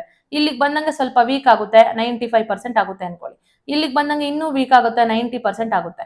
ಇಲ್ಲಿಗೆ ಬಂದಾಗ ಏನಾಗುತ್ತೆ, ಇನ್ನೂ ವೀಕ್ ಆಗ್ಬಿಟ್ಟು 80% ಸಿಗ್ನಲ್ ಮಾತ್ರ ಬೀಗ ರಿಸೀವ್ ಆಗುತ್ತೆ. ಇಲ್ಲಿ ಲಾಸ್ ಆಗದೆ, ಇಲ್ಲೂ ಲಾಸ್ ಆಗದೆ, ಓಕೆನಾ. ಲಾಸ್ ಆದ್ರೂ ಕೂಡ ಓನ್ಲಿ ಏನು 1% ಅಥವಾ 2% ಅಷ್ಟೇ ಲಾಸ್ ಆಗುವಂಥದ್ದು. ಅದನ್ನ ಲಾಸ್ ಆಗದೆ ಸಿಗ್ನಲ್ ಸ್ಟ್ರೆಂತ್ ಕ್ಯಾರಿ ಮಾಡಿ ಬೂಸ್ಟ್ ಮಾಡೋದಕ್ಕೆ ನಾವು ಯೂಸ್ ಮಾಡೋದನ್ನ ರಿಪೀಟರ್ಸ್ ಅಂತ ಕರಿತೀವಿ. ಓಕೆ. ಸೊ ಅವುಗಳಿಗೆ ಒಂದೊಂದಕ್ಕೆ ಏನು ಡೆಫಿನೇಷನ್ಸ್ ಓದ್ಕೋಬೇಕು. ಮತ್ತೆ ಡಿಫ್ರೆನ್ಸಸ್, ಹಬ್ಬು ಸ್ವಿಚ್ ಮಧ್ಯೆ ಡಿಫ್ರೆನ್ಸು, ಮತ್ತೆ ಬ್ರಿಡ್ಜು ರೌಟರ್ ಮಧ್ಯೆ ಡಿಫ್ರೆನ್ಸು, ರೌಟರ್ ಮತ್ತೆ ಗೇಟ್ ವೇ ಮಧ್ಯೆ ಡಿಫ್ರೆನ್ಸು, ಮೋಡೆಮು ಮತ್ತೆ ಇದು ನೆಟ್ವರ್ಕ್ ಇಂಟರ್ಫೇಸ್ ಕಾರ್ಡ್ ಮಧ್ಯೆ ಇರುವಂತಹ ಡಿಫ್ರೆನ್ಸು, ಮಲ್ಟಿಪ್ಲೆಕ್ಸರು ಡಿಮಲ್ಟಿಪ್ಲೆಕ್ಸರು ಅಂತಂದ್ರೆ ಏನು, ಅವುಗಳ ಮಧ್ಯೆ ಇರುವಂತಹ ಡಿಫ್ರೆನ್ಸಸ್ ನ ಓದ್ಕೋಬೇಕು. ಓಕೆನಾ. ಫೈನ್. ಇಷ್ಟಾದ್ಮೇಲೆ ಇದೆಲ್ಲ ಕೊಟ್ಟಿದ್ದೀನಿ, ಅದ್ರಲ್ಲಿ ಹೇಳಿದೀನಿ ಆಲ್ರೆಡಿ. ನೆಕ್ಸ್ಟ್ OSI ಮಾಡೆಲ್ ಮತ್ತೆ ನೆಟ್ವರ್ಕಿಂಗ್, ಇದು ಕೂಡ it is super HYT. Basic questions 14 ಎಲ್ಲರೂ ಅಟೆಂಡ್ ಮಾಡ್ತಾರೆ ಅಲ್ವಾ. ಇವಾಗ ಹೊಸದಾಗಿ ನಾನು ಕಂಪ್ಯೂಟರ್ ಓದ್ತಿದ್ದೀನಿ ಮೇಡಮ್ ಅಂತ ಹೇಳಿದ್ರು ಸಹ ಅವರು ಕೂಡ 14 ಮಾರ್ಕ್ಸ್ ಡೆಫಿನೆಟ್ಲಿ ತಗೋತಾರೆ ಅಲ್ವಾ. ಬಟ್ ಅಡ್ವಾನ್ಸ್ಡ್ ಟಾಪಿಕ್ಸ್ ಏನಿದೆ ಅದರಲ್ಲಿ ನೀವು ಅಚೀವ್ ಮಾಡಿದ್ರೆ, ಅದರಲ್ಲಿ ನೀವು ಚೆನ್ನಾಗಿ ಓದ್ಕೊಂಡ್ರೇನೆ you can achieve more than 22, 25 ಗಿಂತ ಜಾಸ್ತಿ ತೆಗಿಲಿಕ್ಕೆ ಸಾಧ್ಯ. ಸೊ ಈಗ OSI ರೆಫರೆನ್ಸ್ ಮಾಡೆಲ್ನ ಚೆನ್ನಾಗಿ ಓದ್ಬೇಕು. ಅದರಲ್ಲಿ ನೋಡಿ, ಇಲ್ಲಿ ಫಸ್ಟ್ ಕೆಳಗಿಂದ ಮೇಲೆಗೆ ಬರೋದು physical layer, data link layer, network layer, transport layer, session, presentation, application layer. ಏನಿದು, ಇಲ್ಲಿಂದ ನಾವು ಮೆಸೇಜ್ ಕಳಿಸೋದು, ಅವರಿಂದ ನಮಗೆ ಮೆಸೇಜ್ ಬಂತು ಅನ್ಕೊಳ್ಳಿ, ಫಸ್ಟ್ ಅಪ್ಲಿಕೇಶನ್ ಬರುತ್ತೆ, ಆಮೇಲೆ ಪ್ರೆಸೆಂಟೇಷನ್, ಆಮೇಲೆ ಸೆಷನ್, ಆಮೇಲೆ ಟ್ರಾನ್ಸ್ಪೋರ್ಟ್, ಆಮೇಲೆ ನೆಟ್ವರ್ಕ್, ಆಮೇಲೆ ಡೇಟಾ ಲಿಂಕ್, ಆಮೇಲೆ physical layer. So 2 way communication basis ಮೇಲೆ ನಾವು OSI ನ ಮಾಡೆಲ್ ನ ಓದ್ಬೇಕಾಗುತ್ತೆ. ಅಂಡ್ ಇಲ್ಲಿ ನಮ್ಗೆ ತುಂಬಾ ಇಂಪಾರ್ಟೆಂಟ್ ಆಗುವಂತದಂದ್ರೆ ನೋಡಿ, ಪ್ರತಿಯೊಂದು ಓಕೆನಾ, ಪ್ರತಿಯೊಂದು ಲೆವೆಲ್ ಅಲ್ಲೂ ಕೂಡ ಫಂಕ್ಷನ್ಸ್ ಏನ್ ಮಾಡುತ್ತೆ ಅನ್ನೋದು ಓದ್ಕೋಬೇಕು. ಓಕೆನಾ. ಫಂಕ್ಷನ್ಸ್ ಏನ್ ಮಾಡುತ್ತೆ, ಮತ್ತೆ ಅಲ್ಲಿ ಯಾವ ಪ್ರೋಟೋಕಾಲ್ಸ್ ಇರ್ತವೆ, ಓಕೆನಾ, ಅವನ್ನೆಲ್ಲ ಓದ್ಕೋಬೇಕು. ಮತ್ತೆ ಡೇಟಾ ಯೂನಿಟ್ಸ್, ಈಗ ಫಾರ್ ಎಕ್ಸಾಂಪಲ್ ಮೇನ್ ಫಂಕ್ಷನ್ಸ್ ಅಂತ ಕೇಳಿದ್ರೆ ಫಿಸಿಕಲ್ ಲೇಯರ್ ಏನ್ ಮಾಡುತ್ತೆ, ಫಂಕ್ಷನ್ ಜನರೇಟ್ ಮಾಡುತ್ತೆ, ಕ್ಯಾಚ್ ಮಾಡುತ್ತೆ ಡೇಟಾನ ಅಲ್ವಾ. ಫಸ್ಟ್ ಡೇಟಾನ ಕ್ರಿಯೇಟ್ ಮಾಡುವಂತದ್ದು ಏನದು ಫಿಸಿಕಲ್ ಲೇಯರ್ದು, ಡೇಟಾ ಸ್ಟೋರ್ ಮಾಡೋದಕ್ಕೆ ಸ್ಟಾರ್ಟ್ ಮಾಡುವಂಥದ್ದು ಫಿಸಿಕಲ್ ಲೇಯರ್. ಇಲ್ಲಿ ಪ್ರೋಟೋಕಾಲ್ಸ್ ಅಂತ ಬಂತು ಅಂದ್ರೆ ಡೇಟಾಗ್ರಾಮ್ ಪ್ರೋಟೋಕಾಲ್ ಅಂತ ಇದೆ. ಎಲ್ಲಿ ಬರುತ್ತೆ ಅದು ನಮ್ಗೆ, ಆಲ್ಮೋಸ್ಟ್ ನೆಟ್ವರ್ಕ್ ಲೇಯರ್ ಅಲ್ಲಿ ಏನೋ ಬರುತ್ತೆ ಅಲ್ವಾ. ಸಾರಿ, ಟ್ರಾನ್ಸ್ಪೋರ್ಟ್ ಲೇಯರ್ ಅಲ್ಲಿ ಬರುತ್ತೆ ಯಾವುದು, ಡೇಟಾಗ್ರಾಮ್ ಪ್ರೋಟೋಕಾಲು. ಸೆಷನ್ ಪ್ರೋಟೋಕಾಲ್, ಸಾರಿ, ಡೈಲಾಗ್ ಕಂಟ್ರೋಲ್ ಅನ್ನೋದು ಬರೋದು ಸೆಷನ್ ಲೇಯರ್ ಅಲ್ಲಿ ಬರುತ್ತೆ ಅಲ್ವಾ. ಆ ರೀತಿ ಪ್ರೋಟೋಕಾಲ್ಸ್ ನ ಓದ್ಕೋಬೇಕು. ನೆಕ್ಸ್ಟ್ ಬಂತು ಅಂದ್ರೆ ಡೇಟಾ ಯೂನಿಟ್ಸ್. ಡೇಟಾ ಯೂನಿಟ್ಸ್ ಅಂತ ಕೇಳಿದ್ರೆ ಡೇಟಾ ಯಾವ ಫಾರ್ಮ್ ಅಲ್ಲಿ ಯಾವ ಲೇಯರ್ ಅಲ್ಲಿ ಇರುತ್ತೆ ಅಂತ. ಇವಾಗ ರಾ ಬಿಟ್ಸ್ ಅಂತ ಕೇಳಿದ್ರೆ ಬೈನರಿ 0 ಮತ್ತೆ 1 ಫಾರ್ಮ್ ಅಲ್ಲಿ ಇರೋದು ಫಿಸಿಕಲ್ ಲೇಯರ್ ಅಲ್ಲಿ. ಓಕೆನಾ, ಫಿಸಿಕಲ್ ಲೇಯರ್ ಅಲ್ಲಿ 0 ಮತ್ತೆ 1 ಫಾರ್ಮ್. ಅದೇ ರಾ ಬಿಟ್ಸ್ ಡೇಟಾ ಲಿಂಕ್ ಲೇಯರ್ ಒಳಗಡೆ ಬರೋಷ್ಟ್ರೊಳಗಡೆ ಫ್ರೇಮ್ಸ್ ಆಗಿ ಕನ್ವರ್ಟ್ ಆಗಿರುತ್ತೆ. ಓಕೆನಾ. ಅದೇ ನಿಮ್ಗೆ ಈ ಫ್ರೇಮ್ಸ್ ನೆಕ್ಸ್ಟ್ ಲೇಯರ್ ಯಾವುದು, ನೆಟ್ವರ್ಕ್ ಲೇಯರ್. ನೆಟ್ವರ್ಕ್ ಲೇಯರ್ ಒಳಗಡೆ ಬರೋಷ್ಟ್ರೊಳಗಡೆ ಏನಾಗುತ್ತೆ, ಪ್ಯಾಕೆಟ್ಸ್ ಆಗುತ್ತೆ, ಡೇಟಾ ಪ್ಯಾಕೆಟ್ಸ್ ಆಗಿ ಕನ್ವರ್ಟ್ ಆಗಿರುತ್ತೆ. ಸೊ ಈ ರೀತಿ ಯಾವ ಯಾವ ಲೇಯರ್ ಅಲ್ಲಿ ಡೇಟಾ ಯಾವ ಯಾವ ರೂಪವನ್ನ ಪಡ್ಕೊಳ್ಳುತ್ತೆ ಅನ್ನೋದನ್ನ ಓದ್ಕೋಬೇಕು. ಅದನ್ನ ನಾವು ಡೇಟಾ ಯೂನಿಟ್ ಅಂತ ಕರೆಯೋದು. ಅದಾದ್ಮೇಲೆ ಅಡ್ರೆಸ್ಸಿಂಗ್. ನಿಮ್ಗೆ ಗೊತ್ತು, ನೆಟ್ವರ್ಕ್ ಲೇಯರ್ ಅಲ್ಲಿ ಏನಿದೆ, IP ಅಡ್ರೆಸ್ಸಿಂಗ್ ಇದೆ. ಮ್ಯಾಕ್ ಅಡ್ರೆಸ್ ಎಲ್ಲಿ ಪ್ರೊವೈಡ್ ಮಾಡುತ್ತೆ? ಒಂದು ಇದಕ್ಕೆ ಮ್ಯಾಕ್ ಅಡ್ರೆಸ್ಸಿಂಗ್ ಎಲ್ಲಿ ಬರೋದು? ನಮಗೆ ಇದು ಡೇಟಾ ಲಿಂಕ್ ಲೇಯರ್ ಅಲ್ಲಿ ಬರುತ್ತೆ. ನೆಟ್ವರ್ಕ್ ಲೇಯರ್ ಅಲ್ಲಿ IP ಅಡ್ರೆಸ್ಸಿಂಗ್ ಬರುವಂತದ್ದು. ಅದಾದ್ಮೇಲೆ devices associated with each layer. Physical layer ಅಲ್ಲಿ ಯಾವ ಡಿವೈಸಸ್ ಇರುತ್ತೆ? ಹಬ್ ಇರುತ್ತೆ, ಮತ್ತೆ ನೆಟ್ವರ್ಕ್ ಇಂಟರ್ಫೇಸ್ ಕಾರ್ಡ್ ಇರುತ್ತೆ, ನಿಮ್ಮ ಸಿಮ್ ಕಾರ್ಡ್, ಮೆಮೊರಿ ಕಾರ್ಡ್ ಅಂತ ಏನಂತ ಕರಿತೀರಾ ಅದಿರುತ್ತೆ. ಡೇಟಾ ಲಿಂಕ್ ಲೇಯರ್ ಅಲ್ಲಿ ಬಂತು ಅಂದ್ರೆ ನಿಮ್ಗೆ ಸ್ವಿಚ್ ಇರುತ್ತೆ, ಗೇಟ್ ವೇ ಇರುತ್ತೆ. ಸೊ ನೆಟ್ವರ್ಕ್ ಲೇಯರ್ ಅಲ್ಲಿ ಬಂತು ಅಂದ್ರೆ ನೆಟ್ವರ್ಕ್ ಲೇಯರ್ ಅಲ್ಲೂ ನಿಮ್ಗೆ ಬ್ರಿಡ್ಜಸ್ ಬರುತ್ತೆ, ಮತ್ತೆ ರೌಟರ್ ಬರುತ್ತೆ ನೆಟ್ವರ್ಕ್ ಲೇಯರ್ ಅಲ್ಲಿ ಅಲ್ವಾ. ಅದೇ ರೀತಿ ನೆಕ್ಸ್ಟ್ ಟ್ರಾನ್ಸ್ಪೋರ್ಟ್ ಲೇಯರ್ ಗೆ ಬಂತು ಅಂದ್ರೆ ನಿಮ್ಗೆ ಫೈರ್ ವಾಲ್ ಇರುತ್ತೆ, ರೈಟ್. ಸೊ ಆ ರೀತಿ ಡಿಫ್ರೆಂಟ್ ಡಿವೈಸಸ್ ಎಲ್ಲೆಲ್ಲಿ ಇರುತ್ತೆ, ಮತ್ತೆ ಅದಕ್ಕೆ ಎಕ್ಸಾಂಪಲ್ಸ್ ಇಷ್ಟನ್ನ ಓದ್ಕೋಬೇಕು. ಯಾವುದು? OSI ರೆಫರೆನ್ಸ್ ಮಾಡೆಲ್ಸ್ ಅಲ್ಲಿ. ನೆಕ್ಸ್ಟ್ ಬಂತು ಅಂದ್ರೆ ಕಂಪ್ಯೂಟರ್ ನೆಟ್ವರ್ಕ್ ಸೆಕ್ಯೂರಿಟಿ. ಇಲ್ಲಿ ನಮ್ಗೆ ಕಂಪ್ಯೂಟರ್ ನೆಟ್ವರ್ಕ್ ಸೆಕ್ಯೂರಿಟಿಲಿ ನಮ್ಗೆ ಏನಾಗುತ್ತೆ? CIA ಟ್ರಯಾಡ್ ಅಂತ ಇದೆ ಒಂದು. ಏನದು? Confidentiality, integrity and availability. ಅಂದ್ರೆ ನಾವು ಯಾವುದೇ ಒಂದು ಡೇಟಾನ ಒಂದು ಕಡೆಯಿಂದ ಪಾಯಿಂಟ್ A ಇಂದ ಪಾಯಿಂಟ್ B ಗೆ ಟ್ರಾನ್ಸ್ಫರ್ ಮಾಡಬೇಕು ಅಂತಂದ್ರೆ ಆ ಡೇಟಾ ಕಾನ್ಫಿಡೆನ್ಶಿಯಲ್ ಇರಬೇಕು, ಆ ಡೇಟಾಗೆ ಇಂಟೆಗ್ರಿಟಿ ಇರಬೇಕು, ಮತ್ತೆ ಇವರು ರಿಸೀವ್ ಮಾಡಿದಾಗ, ಅಂದ್ರೆ ರಿಸೀವ್ ಮಾಡಿದಾಗಲೇ ಅಲ್ಲ, ನಾವೆಲ್ಲಾದ್ರೂ ಸ್ಟೋರ್ ಮಾಡಿದೀವಿ ಆ ಡೇಟಾ ಅಂದಾಗ ನಮ್ಗೆ ಯಾವಾಗ ಬೇಕೋ ಆ ಡೇಟಾ ನಮ್ಗೆ ಸಿಗಬೇಕು. That is availability. ಇವು ಮೂರು ಕೂಡ ನಾವೇನಂತ ಕರಿತೀವಿ? CIA ಟ್ರಯಾಡ್ ಅಂತ ಕರಿತೀವಿ. ಓಕೆನಾ? ಈ CIA ಟ್ರಯಾಡ್ ನ ಅಚೀವ್ ಮಾಡೋದಿಕ್ಕೆ ಕೆಲವೊಂದು ಪ್ರೋಟೋಕಾಲ್ಸ್ ಇರ್ತವೆ. ಅಂದ್ರೆ ಕಾನ್ಫಿಡೆನ್ಶಿಯಲ್ ಆಗಿರ್ಬೇಕು ಡೇಟಾ, ಇಂಟೆಗ್ರಿಟಿ ಇರಬೇಕು, ಅವೈಲಬಲ್ ಇರಬೇಕು. ಇವು ಮೂರನ್ನು ನಾವು ಕರೆಕ್ಟ್ ಆಗಿ ಕಾಪಾಡ್ಕೋಬೇಕು. ಆ ಡೇಟಾಗೆ ಆ ಪ್ರೊಟೆಕ್ಷನ್ ನ ಕೊಡಬೇಕು ಅಂತಂದ್ರೆ ಕೆಲವೊಂದು ಪ್ರೋಟೋಕಾಲ್ಸ್ ಇರ್ತವೆ, ಅವನ್ನ ಫಾಲೋ ಮಾಡಬೇಕು. ಆ ಪ್ರೋಟೋಕಾಲ್ಸ್ ನ ಫಾಲೋ ಮಾಡೋದಕ್ಕೆ ಕೆಲವೊಂದು ಟೂಲ್ಸ್ ಇರ್ತವೆ. ಯಾವ್ಯಾವ ಟೂಲ್ಸ್ ಅನ್ನೋದನ್ನ ನಾವು ಅರ್ಥ ಮಾಡ್ಕೋಬೇಕು. ಅರ್ಥ ಅಲ್ಲ, ಕಲಿಬೇಕು. ಎಕ್ಸಾಂಪಲ್ಸ್ ಅದು ಟೂಲ್ಸ್ ಎಲ್ಲಾನು, ಅವುಗಳನ್ನೇನೋ ಕಲಿಬೇಕಾಗತ್ತೆ. ನೆಕ್ಸ್ಟ್ ಆ ಟೂಲ್ಸ್ ಬಂದು ನಮ್ಗೆ ಬಿಟ್ ಲಾಕರ್ ಆಗಿರ್ಬೋದು, ಮತ್ತೆ ಸೈಫರ್ ಶೆಡ್ ಅಂತ ಬರುತ್ತೆ. ಈ ರೀತಿ ಇವೆಲ್ಲ ಎಕ್ಸಾಂಪಲ್ಸ್ ಕೇಳ್ತಾರೆ.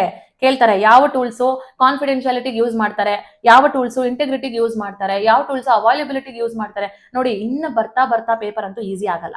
ಎಸ್ಪೆಷಲಿ ಕಮ್ಯುನಿಕೇಶನ್ ಪೇಪರ್ಸ್ ಇನ್ನು ಬರ್ತಾ ಈಸಿ ಆಗಲ್ಲ. ಬಿಕಾಸ್ ನಾವು ನೋಡ್ದಂಗೆನೆ FD ಅಲ್ಲಿ ಓಕೆ ಇತ್ತು, ಮತ್ತೆ SD ಅಲ್ಲಿ ಸ್ವಲ್ಪ ಪರವಾಗಿಲ್ಲ ಅನ್ನೋ ತರ ಇತ್ತು.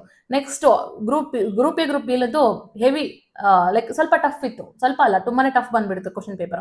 ಆ ರೀತಿ ನಿಮ್ಗೆ ಬರ್ತಾ ಸ್ವಲ್ಪ ಟಫ್ ಲೆವೆಲ್ ಜಾಸ್ತಿ ಮಾಡ್ತಾರೆ ಹೋಗ್ತಾರೆ ಅಲ್ವಾ. Number of the competents, number of the applicants ಎಕ್ಸಾಮ್ಸ್ಗೆ ಜಾಸ್ತಿ ಆದಂಗೆ, ಏನದು ಕಾಂಪಿಟೇಷನ್ ಜಾಸ್ತಿ ಆದಂಗೆ ನಮಗೆ ಟಫ್ನೆಸ್ ಕೂಡ ಜಾಸ್ತಿ ಆಗ್ತಾ ಹೋಗುತ್ತೆ. ಸೊ ನೀವು ಸ್ವಲ್ಪ ಅಡ್ವಾನ್ಸ್ಡ್ ಆಗಿ ಟಾಪಿಕ್ಸ್ ನ ಕಲ್ತಿದ್ರೆ ನಿಮ್ಗೆ ಒಳ್ಳೇದು. ಓಕೆನಾ? ಮತ್ತೆ ಈ ಕಾನ್ಫಿಡೆನ್ಶಿಯಲ್, ಇವಾಗ ಹ್ಯಾಕರ್ಸ್ ಇರ್ತಾರೆ. ಯಾವ್ದಾದ್ರು ಒಂದು ಮೆಸೇಜ್ ನಾವು ಕಳಿಸ್ತಿರ್ಬೇಕಾದ್ರೆ ಇಷ್ಟನ್ನ ನಾವು ಕಾಪಾಡ್ಕೊಂಡಿಲ್ಲ ಅಂತಂದ್ರೆ ಇವುಗಳನ್ನ ಹ್ಯಾಕ್ ಮಾಡಿ ಬ್ರೀಚ್ ಮಾಡೋದಿಕ್ಕೆ ಕೆಲವರು ಇರ್ತಾರೆ. ಆ ಬ್ರೀಚ್ ಮಾಡೋದಿಕ್ಕೆ ಕೆಲವೊಂದು ಟೂಲ್ಸ್ ಇರ್ತವೆ, ಕೆಲವೊಂದು ಟೂಲ್ಸ್ ಪ್ರೋಟೋಕಾಲ್ಸ್ ಇರ್ತವೆ. ಅವು ಯಾವುದು ಅಂತಾನು ಕಲಿಬೇಕು ನಾವು. ಓಕೆನಾ? ಜಸ್ಟ್ ಅದು ಒಂದು 4-5 ಎಕ್ಸಾಂಪಲ್ಸ್ ನ ಓದ್ಕೊಳ್ತಾ ಹೋದ್ರೆ ಸಾಕು. ಓಕೆ. ಮತ್ತೆ ಅದ್ರ ಜೊತೆಗೆ ನಾವು ಅಥೆಂಟಿಕೇಶನ್, ಆಥರೈಸೇಷನ್, ಅಕೌಂಟಬಿಲಿಟಿ ಮತ್ತೆ ನಾನ್ ರೆಪಿಟೇಷನ್, ಇವನ್ನೆಲ್ಲ ಅಂದ್ರೆ ಒಂದು 3 ಲೈನ್ಸ್ 4 ಲೈನ್ಸ್ ಜಸ್ಟ್ ಮೀನಿಂಗ್ ಓದ್ಕೋಬೇಕು. ಆ ಅಕೌಂಟಬಿಲಿಟಿ ಪ್ರೊವೈಡ್ ಮಾಡೋದಕ್ಕೆ ಯಾವ ಟೂಲ್ ಯೂಸ್ ಮಾಡುತ್ತೆ, ಯಾವುದು ಡೇಟಾ ನೆಟ್ವರ್ಕ್ ಲೇಯರ್ ಅನ್ನೋದನ್ನ ನಾವು ಓದ್ಕೋಬೇಕು. ಇಷ್ಟಾದ್ಮೇಲೆ ಅದೇ ಇವೆಲ್ಲ ಕೂಡ ಡೇಟಾ ಏನು ಕಂಪ್ಯೂಟರ್ ನೆಟ್ವರ್ಕ್ ಸೆಕ್ಯೂರಿಟಿ ರಿಲೇಟೆಡ್ ಆಗಿರುವಂತಹ ಕಾನ್ಸೆಪ್ಟ್ಸ್. ಇವು ಏನಿದಾವಲ್ವಾ, ಇವುಗಳನ್ನ ಡೆಫಿನೇಷನ್ಸ್ ಅಷ್ಟೇ ಓದ್ಕೋಬೇಕು. ಓಕೆನಾ?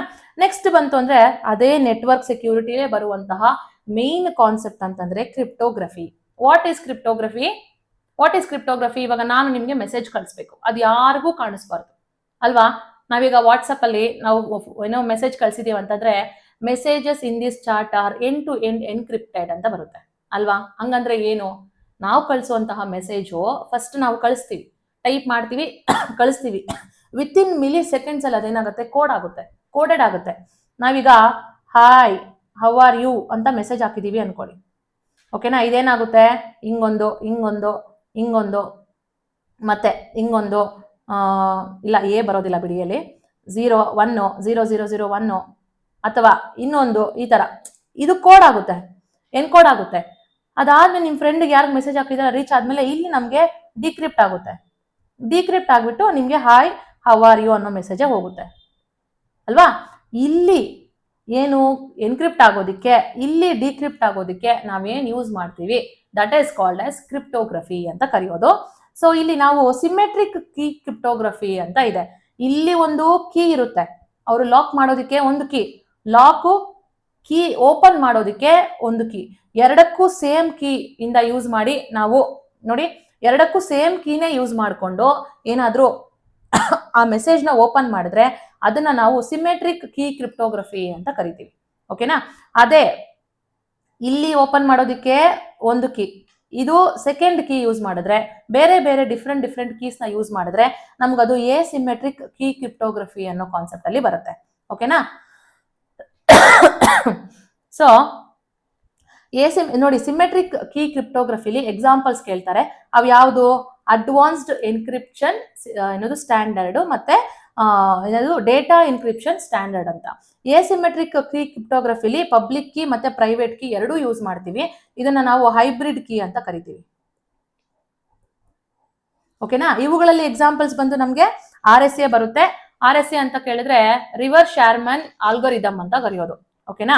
ಸೊ ಮತ್ತೆ ECC ಇವೆರಡು ಕೂಡ ಎಕ್ಸಾಂಪಲ್ಸ್ ಆಫ್ ಎಸಿಮೆಟ್ರಿಕ್ ಕೀ ಕ್ರಿಪ್ಟೋಗ್ರಫಿ ಆಗುವಂತದ್ದು. ನೋಡಿ, RSA ಅಂತಂದ್ರೆ ರಿವೆಸ್ಟ್ ಶಮೀರ್ ಆಲ್ಡಮನ್ ಅಂತ,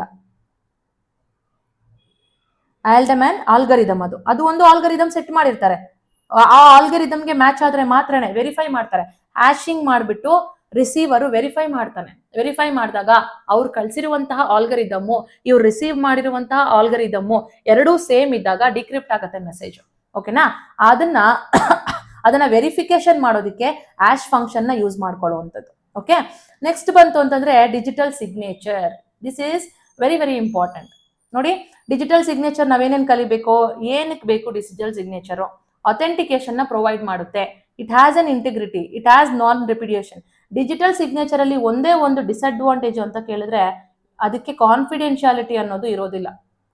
ಕಾನ್ಸೆಪ್ಟ್ ಆಫ್ ಕಾನ್ಫಿಡೆನ್ಶಿಯಾಲಿಟಿ ಅನ್ನೋದು ಡಿಜಿಟಲ್ ಸಿಗ್ನೇಚರ್ಗೆ ಇರೋದಿಲ್ಲ. ಇದೊಂದೇ ಡಿಸ್ಅಡ್ವಾಂಟೇಜ್. ಯಾರು ಬೇಕಾದ್ರೂ ಅದನ್ನ ನೋಡ್ಬೋದು ಓಪನ್ ಮಾಡಿ. ಓಕೆನಾ? ಕಾನ್ಫಿಡೆನ್ಶಿಯಾಲಿಟಿ ಇರೋದಿಲ್ಲ. ಆದ್ರೆ ಅದಕ್ಕೆ ಅಥೆಂಟಿಕೇಶನ್ ಇರುತ್ತೆ. ಅಥೆಂಟಿಕೇಶನ್ ಅಂದ್ರೆ ಒಬ್ಬ ಆಫೀಸರು ಅದನ್ನ ಸೈನ್ ಮಾಡಿದ್ದಾರೆ, ಆ ಡಿಜಿಟಲ್ ಸಿಗ್ನೇಚರ್ ಆ ಆಫೀಸರ್ದೇ, ಆ ಅಥೆಂಟಿಕೇಟೆಡ್ ಪರ್ಸನ್ ಅದನ್ನ ಮಾಡಿರೋದು. ಅದು ಇಂಟೆಗ್ರಿಟಿ ಅಂತ ಕೇಳಿದ್ರೆ ಅದನ್ನ ಟ್ಯಾಂಪರ್ ಮಾಡಕ್ ಆಗೋದಿಲ್ಲ. ಅದನ್ನ ಟ್ಯಾಂಪರ್ ಮಾಡಿ ಫಾಲ್ಸ್ ಆಗಿ ಅದನ್ನ ಡೆವಲಪ್ ಮಾಡಕ್ ಆಗೋದಿಲ್ಲ. ಅದು ನಾನ್ ರೆಪಿಡಿಯೇಷನ್ ಅಂತ ಕೇಳಿದ್ರೆ ಅದು ಯಾವುದೇ ರೀತಿಯಾದಂತಹ ಡ್ಯೂಪ್ಲಿಕೇಸಿ ಮಾಡಕ್ ಆಗೋದಿಲ್ಲ. ಓಕೆ, ಆ ರೀತಿ ಆ ಡಿಜಿಟಲ್ ಸಿಗ್ನೇಚರ್ ನ ಮಾಡೋದಕ್ಕೆ ಡಿಜಿಟಲ್ ಸಿಗ್ನೇಚರ್ ಆಲ್ಗರಿದಮ್ ಅಂತ ಇದೆ. ಅದ್ರದ್ದು ನಮ್ಗೆ ಒಂದು ಪ್ರೊಸೀಜರ್ ಇದೆ. ಯಾವ ರೀತಿ ಡಿಜಿಟಲ್ ಸಿಗ್ನೇಚರ್ ನಾವು ಮಾಡ್ತೀವಿ, ಎನ್ಕ್ರಿಪ್ಟ್ ಮಾಡೋದಕ್ಕೆ ಡಿಜಿಟಲ್ ಸಿಗ್ನೇಚರ್ ನ ಯಾವ ಕೀ ಯೂಸ್ ಮಾಡ್ತೀವಿ, ಡಿಕ್ರಿಪ್ಟ್ ಮಾಡೋದಕ್ಕೆ ಡಿಜಿಟಲ್ ಸಿಗ್ನೇಚರ್ ನ ಯಾವ ಕೀ ಯೂಸ್ ಮಾಡ್ತೀವಿ ಅನ್ನೋದು ಕೂಡ. ಕೀಸ್ ಅಂತಂದ್ರೆ ಪಾಸ್ವರ್ಡ್ಸ್ ಯಾವ್ದು ಯೂಸ್ ಮಾಡ್ತೀವಿ. ಇವಾಗ ಒಂದು ಪಾಸ್ವರ್ಡ್ ಹಾಕ್ಬಿಟ್ಟು ಒಂದು PDF ಫೈಲ್ ನ ಅಥವಾ PPT ನ ನಿಮ್ಮ ಫ್ರೆಂಡ್ ನಿಮಗೆ ಕಳ್ಸಿಕೊಡ್ತಾರೆ. ಓಕೆನಾ? ನಿಮ್ಮ ಹತ್ರ ನಿಮ್ಮ ಫ್ರೆಂಡ್ ಪಾಸ್ವರ್ಡ್ ಇರೋದಿಲ್ಲ. ಓಕೆನಾ? ಆದ್ರೆ ನಿಮಗೆ ಬೇರೆ ಪಾಸ್ವರ್ಡ್ ಇಂದ ನೀವು ಓಪನ್ ಮಾಡ್ಕೊಳ್ಳೋದಕ್ಕೆ ನಿಮ್ಗೊಂದು ಎಕ್ಸ್ಟ್ರಾ ಅದೊಂದು ಅಥೆಂಟಿಕೇಶನ್ ಇರುತ್ತೆ. ಸೊ ಅದನ್ನ ಓಪನ್ ಮಾಡಿದ್ರೆ ಯು ಆರ್ ಏನದು, ಅದು ಡಿಕ್ರಿಪ್ಟ್ ಮಾಡಿದ್ರಿ. ಆ ಕೀಸ್ ಏನು ಹಾಕಿರ್ತೀರಾ ಅಲ್ಲಿ, ಪಾಸ್ವರ್ಡ್ ಪಾಸ್ ಕೀ ಅಂತ ಬರುತ್ತೆ ಗೊತ್ತಾ, ಯಾವುದು ನಮ್ಮ ಕಂಪ್ಯೂಟರ್ಸ್ ಅಲ್ಲಿ, ಅದನ್ನೇ ಕೀಸ್ ಅಂತ ಕರೆಯೋದು. ಅವು ಡಿಫ್ರೆಂಟ್ ಟೈಪ್ಸ್ ಆಫ್ ಇರುತ್ತೆ. ಅದನ್ನ ನಾವು ಓದ್ಕೋಬೇಕು. And difference between digital signature and digital certificate ಇವೆರಡೂ ಓದ್ಕೋಬೇಕು. ನೆಕ್ಸ್ಟ್ ಮಾಲ್ವೇರ್ಸ್. ಮಾಲ್ವೇರ್ಸ್ ಅಲ್ಲಿ ನೋಡಿ, ಡೆಫಿನೇಷನ್ಸ್ ಓದ್ಬೇಕು ಪ್ರತಿಯೊಂದಕ್ಕೂ. ವೈರಸ್ ಅಂದ್ರೆ ಏನು, ವರ್ಮ್ ಅಂದ್ರೆ ಏನು, ಟ್ರೋಜನ್ ಹಾರ್ಸ್ ಅಂದ್ರೆ ಏನು, ರ್ಯಾನ್ಸಮ್ ವೇರ್ ಅಂದ್ರೆ ಏನು, ಸ್ಪೈವೇರ್ ಅಂದ್ರೆ ಏನು. ಓಕೆನಾ? ಅದ್ರ ಜೊತೆಗೆ adware, rootkit, keylogger, botnet, logic bomb, back door. ಮತ್ತೆ ಇವುಗಳಲ್ಲಿ ವೈರಸ್ ಅಲ್ಲಿ ಡಿಫ್ರೆಂಟ್ ಟೈಪ್ಸ್ ಆಫ್ ವೈರಸ್ ಇದೆ. ಪಾಲಿಮಾರ್ಫಿಕ್ ವೈರಸ್ ಅಂತ ಇದೆ, ರೆಸಿಡೆಂಟ್ ವೈರಸ್ ಅಂತ ಇದೆ, ಮತ್ತೆ ಬಾಟ್ ವೈರಸ್ ಅಂತ ಇದೆ, ಬಾಂಬ್ ವೈರಸ್ ಅಂತ ಇದೆ, ಇನ್ನು ತುಂಬಾ ಬೂಟ್ ವೈರಸ್ ಅಂತ ಇದೆ, ಆಂಟಿ ವೈರಸ್ ಅಂತ ಇದೆ. ಇವೆಲ್ಲವೂ ಯಾವ part of the computer system ನ ಇನ್ಫೆಕ್ಟ್ ಮಾಡುತ್ತೆ ಅನ್ನೋದು ಓದ್ಕೋಬೇಕು. ಒಂದು ಕ್ವಶನ್ ಇರುತ್ತೆ ಇವುಗಳಲ್ಲಿ ವೈರಸ್ ಅಲ್ಲಿ. ಓಕೆನಾ? ಅದಕ್ಕೆ ನೆಕ್ಸ್ಟ್ ವರ್ಮ್ಸ್ ಮತ್ತೆ ಅವುಗಳಿಗೆ ಎಕ್ಸಾಂಪಲ್ಸ್. ಓಕೆನಾ? ಟ್ರೋಜನ್ ಹಾರ್ಸ್ಗೂ ಎಕ್ಸಾಂಪಲ್ಸ್ ಬೇಕು. ಕೇಳಿದ್ರು 2 times ಬಂದಿದೆ ಈ ಕ್ವಶನ್. ಮತ್ತೆ ರ್ಯಾನ್ಸಮ್ ವೇರ್ಗೂ ಕೂಡ ಎಕ್ಸಾಂಪಲ್ಸ್ ಬೇಕು. ವನಾಕ್ರೈ ಅನ್ನೋದು ಒಂದು ರ್ಯಾನ್ಸಮ್ ವೇರ್ ಆಗಿರುತ್ತೆ. ಸ್ಪೈವೇರ್ಗೆ ಎಕ್ಸಾಂಪಲ್ ಪೆಗಾಸಸ್ ಇದೆ ಅಲ್ವಾ. ಆ ರೀತಿ ಫೇಮಸ್ ಆಗಿರುವಂತ ಎಕ್ಸಾಂಪಲ್ಸ್ ಅದು ನಾನು ನಿಮ್ಗೆ ಹೇಳ್ತೀನಿ ಕ್ಲಾಸಸ್ ಅಲ್ಲಿ, ಡೋಂಟ್ ವರಿ. ಇದಕ್ಕೆಲ್ಲದಕ್ಕೂ ನಾನು ಹೇಳ್ತೀನಿ. ಓಕೆ. ಮತ್ತೆ ರೂಟ್ ಕಿಟ್ಗೆ ಎಕ್ಸಾಂಪಲ್, ಕೀ ಲಾಗರ್ಸ್ಗೆ ಎಕ್ಸಾಂಪಲ್. ಇವುಗಳಿಗೆಲ್ಲ ಏನು ಬೇಡ. ಬಿಕಾಸ್ ಈ ಏನು ಇನ್ಫೆಕ್ಟ್ ಆಗುತ್ತಲ್ಲ, ಬಾಟ್ ನೆಟ್ ಆಗಿರ್ಬೋದು. ಬಾಟ್ ನೆಟ್ಸ್ ಇವಾಗ ಸ್ವಲ್ಪ ಜಾಸ್ತಿ ಆಗಿದೆ, but logic bomb, back door ಇವೆಲ್ಲವೂ ಸ್ವಲ್ಪ ಕಡಿಮೆ ಇನ್ಫೆಕ್ಷನ್ಸ್ ಆಗುವಂಥದ್ದು ಕಂಪ್ಯೂಟರ್ಗೆ. ಓಕೆನಾ? ಫೈನ್. ನೆಕ್ಸ್ಟ್ ಬಂತು ಅಂದ್ರೆ ವೆರಿ ವೆರಿ ಇಂಪಾರ್ಟೆಂಟ್, ಒಂದು ಕ್ವಶನ್ ಪೇಪರ್ ಅಲ್ಲಿ ನಿಮ್ಗೆ 3 to 4 ಕ್ವಶನ್ಸ್ ಬರುವಂತದ್ದು ಡೇಟಾ ಬೇಸ್ ಮ್ಯಾನೇಜ್ಮೆಂಟ್ ಸಿಸ್ಟಮ್ ಇಂದ. ಸೊ ಇದು ನಮಗೆ ವೆರಿ ವೆರಿ ಇಂಪಾರ್ಟೆಂಟ್ ಟಾಪಿಕ್ ಆಗುತ್ತೆ. ಓಕೆನಾ? ನೋಡಿ, ಬೇಸಿಕ್ ಕಾನ್ಸೆಪ್ಟ್ ನೀವೇನು ಓದಬೇಕು, ಡೇಟಾಬೇಸ್ ಅಂದ್ರೆ ಏನು ಹೋಗ್ಬೇಕು. Collection of the data is called as database. Database management system ಏನು? ಡೇಟಾಬೇಸ್ ನ ಕಲೆಕ್ಟ್ ಮಾಡಿರೋದನ್ನ ಒಂದು ಸಿಸ್ಟಮ್ಯಾಟಿಕ್ ಆಗಿ ಫೈಲ್ ಅಲ್ಲಿ ಮೇಂಟೈನ್ ಮಾಡೋದು. ಫೈಲ್ ಅಲ್ಲ, ಒಂದು ಸಿಸ್ಟಮ್ಯಾಟಿಕ್ ಆಗಿ ಒಂದು ಅಪ್ಲಿಕೇಶನ್ ಸಾಫ್ಟ್ವೇರ್ ಅಲ್ಲಿ ಮೇಂಟೈನ್ ಮಾಡೋದನ್ನ ನಾವು ಡೇಟಾಬೇಸ್ ಮ್ಯಾನೇಜ್ಮೆಂಟ್ ಸಿಸ್ಟಮ್ ಅಂತ ಕರಿತೀವಿ. ಓಕೆನಾ? ಅದಾದ್ಮೇಲೆ relational database management system. Collect ಮಾಡಿರುವಂತಹ ಡೇಟಾನ ನಾವು ಡೇಟಾಬೇಸ್ ಮ್ಯಾನೇಜ್ಮೆಂಟ್ ಸಿಸ್ಟಮ್ ಅಲ್ಲಿ ಹಾಕ್ಬಿಟ್ಟು ನಾವೇನ್ ಮಾಡ್ತೀವಿ, ಒಂದು ಟೇಬಲ್ ಫಾರ್ಮ್ ಅಲ್ಲಿ ಇಡ್ತೀವಿ. ಅದೇ ರಿಲೇಷನಲ್ ಡೇಟಾಬೇಸ್ ಮ್ಯಾನೇಜ್ಮೆಂಟ್ ಸಿಸ್ಟಮ್ ಆಗುತ್ತೆ. ಓಕೆನಾ? ನೆಕ್ಸ್ಟ್, ಡೇಟಾಬೇಸ್ ಅಲ್ಲಿ ಸಾಫ್ಟ್ವೇರ್ ಅಪ್ಲಿಕೇಶನ್ಸ್ ಅಲ್ಲಿ ಯಾವ್ಯಾವ ಬರುತ್ತೆ? ಒರಾಕಲ್ ಆಗಿರ್ಬೋದು, ಮ್ಯಾಂಗೋ ಡಿಬಿ ಆಗಿರ್ಬೋದು, SQL structured query language, no SQL. ಓಕೆನಾ? ಅವೆಲ್ಲವೂ ನಮಗೆ ಡಿಫ್ರೆಂಟ್ ಸಾಫ್ಟ್ವೇರ್ಸ್ ಇರುತ್ತೆ. ಇವಾಗ ಮೈಕ್ರೋಸಾಫ್ಟ್ ಆಕ್ಸೆಸ್ ಹೇಗಿದೆ, ಆ ರೀತಿ ಡೇಟಾಬೇಸ್ಗೆ ಮೇಂಟೈನ್ ಮಾಡೋದಕ್ಕೆ ಕೆಲವೊಂದು ಅಪ್ಲಿಕೇಶನ್ಸ್ ಬರ್ತವೆ. ದೊಡ್ಡ ದೊಡ್ಡ ಕಂಪನಿಗಳಲ್ಲೆಲ್ಲನೂ ಯೂಸ್ ಮಾಡ್ತಾರೆ. ದೊಡ್ಡದಲ್ಲ, ಚಿಕ್ಕ ಚಿಕ್ಕ ಕಂಪನೀಸ್ ಅಲ್ಲೂ ಕೂಡ ಯೂಸ್ ಮಾಡ್ತಾರೆ.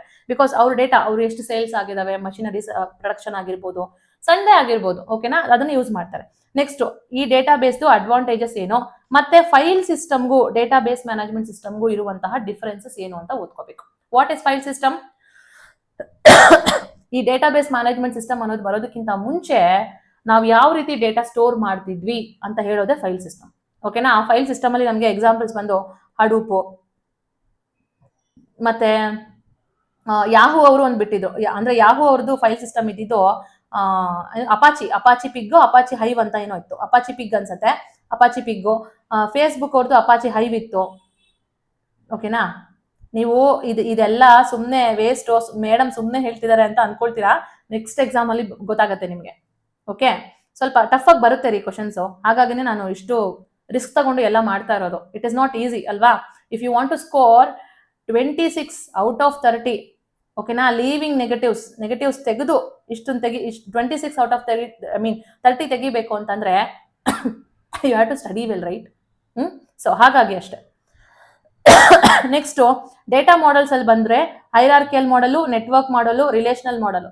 ಎಲ್ಲರಿಗೂ ಗೊತ್ತಿದೆ ಹೈರಾರ್ಕಿಯಲ್ ಮಾಡೆಲ್ ಅಂತಂದ್ರೆ ಯಾವ ರೀತಿ, ನೆಟ್ವರ್ಕ್ ಮಾಡೆಲ್ ಅಂದ್ರೆ ಯಾವ ರೀತಿ, ರಿಲೇಷನಲ್ ಅಂತ ಕೇಳಿದ್ರೆ ನಮಗೆ ಟೇಬಲ್ ಫಾರಂ ಅಲ್ಲಿ ಡೇಟಾ ಸ್ಟೋರೇಜ್ ಆಗಿರುವಂತದ್ದು, ಮತ್ತೆ ಆಬ್ಜೆಕ್ಟ್ ಓರಿಯೆಂಟೆಡ್ ಮಾಡೆಲ್, ಮತ್ತೆ ಎಂಟಿಟಿ ರಿಲೇಶನ್ಶಿಪ್ ಮಾಡೆಲ್.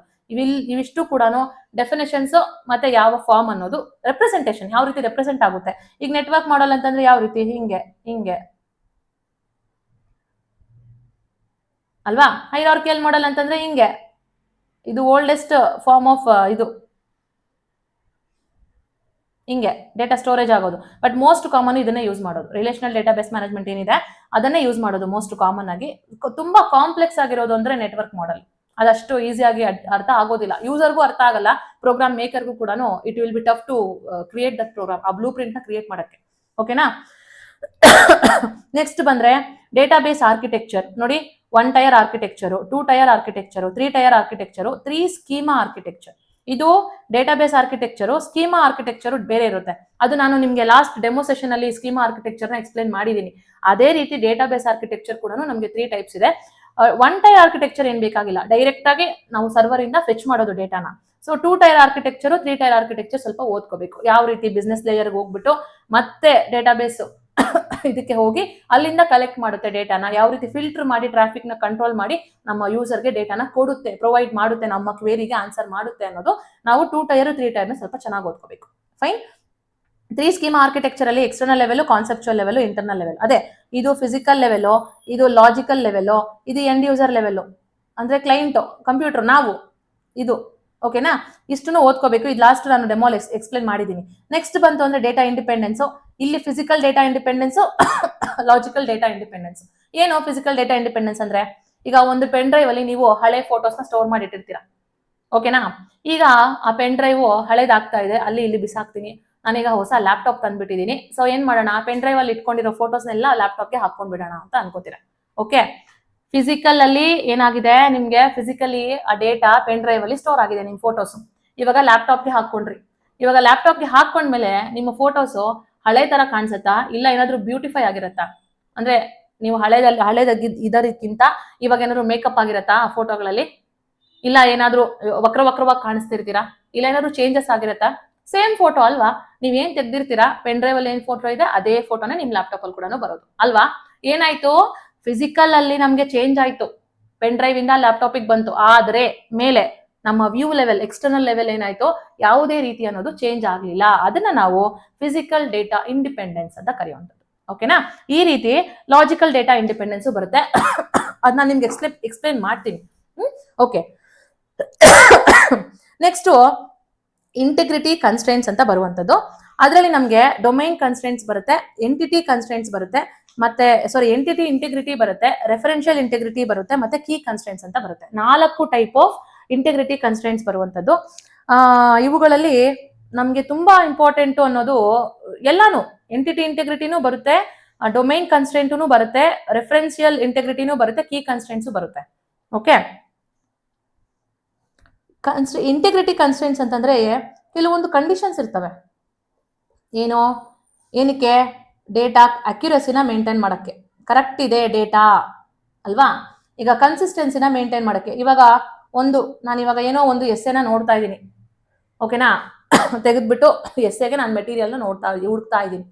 ಅದೇ ನಂತರನೇ 5,000 ಜನ ನೋಡ್ತಿರುವಾಗ ಏನಾದ್ರೂ ಸ್ವಲ್ಪ ಚೇಂಜಸ್ ಆಗ್ಬೋದು, ಅದರಲ್ಲಿ ಎರರ್ ಫಾರ್ಮೇಶನ್ ಆಗ್ಬೋದು ಅಲ್ವಾ. ಸೊ ಆ ಎರರ್ಸು ಏನಾದ್ರೂ ಚೇಂಜ್ ಆಗದೆ ಆ ಡೇಟಾ ಕರೆಕ್ಟಾಗಿ ನೀಟಾಗಿ ಮೇಂಟೈನ್ ಮಾಡೋದಕ್ಕೆ ನಾವು ಕನ್ಸಿಸ್ಟೆನ್ಸಿ ಅಂತ ಕರಿತೀವಿ. ಅಕ್ಯುರೇಟ್ ಆಗಿ ಅದೇ ಡೇಟಾ ನಾವು ಏನು ಪ್ರೊವೈಡ್ ಮಾಡಿರ್ತೀವಿ ಲ್ಯಾಂಗ್ವೇಜ್ ರೈಟಿಂಗ್ ಟೈಮಲ್ಲಿ, ಅದೇ ಕನ್ಸಿಸ್ಟೆನ್ಸಿ ಲೈಫ್ ಟೈಮ್ಗೆ ಇರಬೇಕು ಆ ಡೇಟಾದು.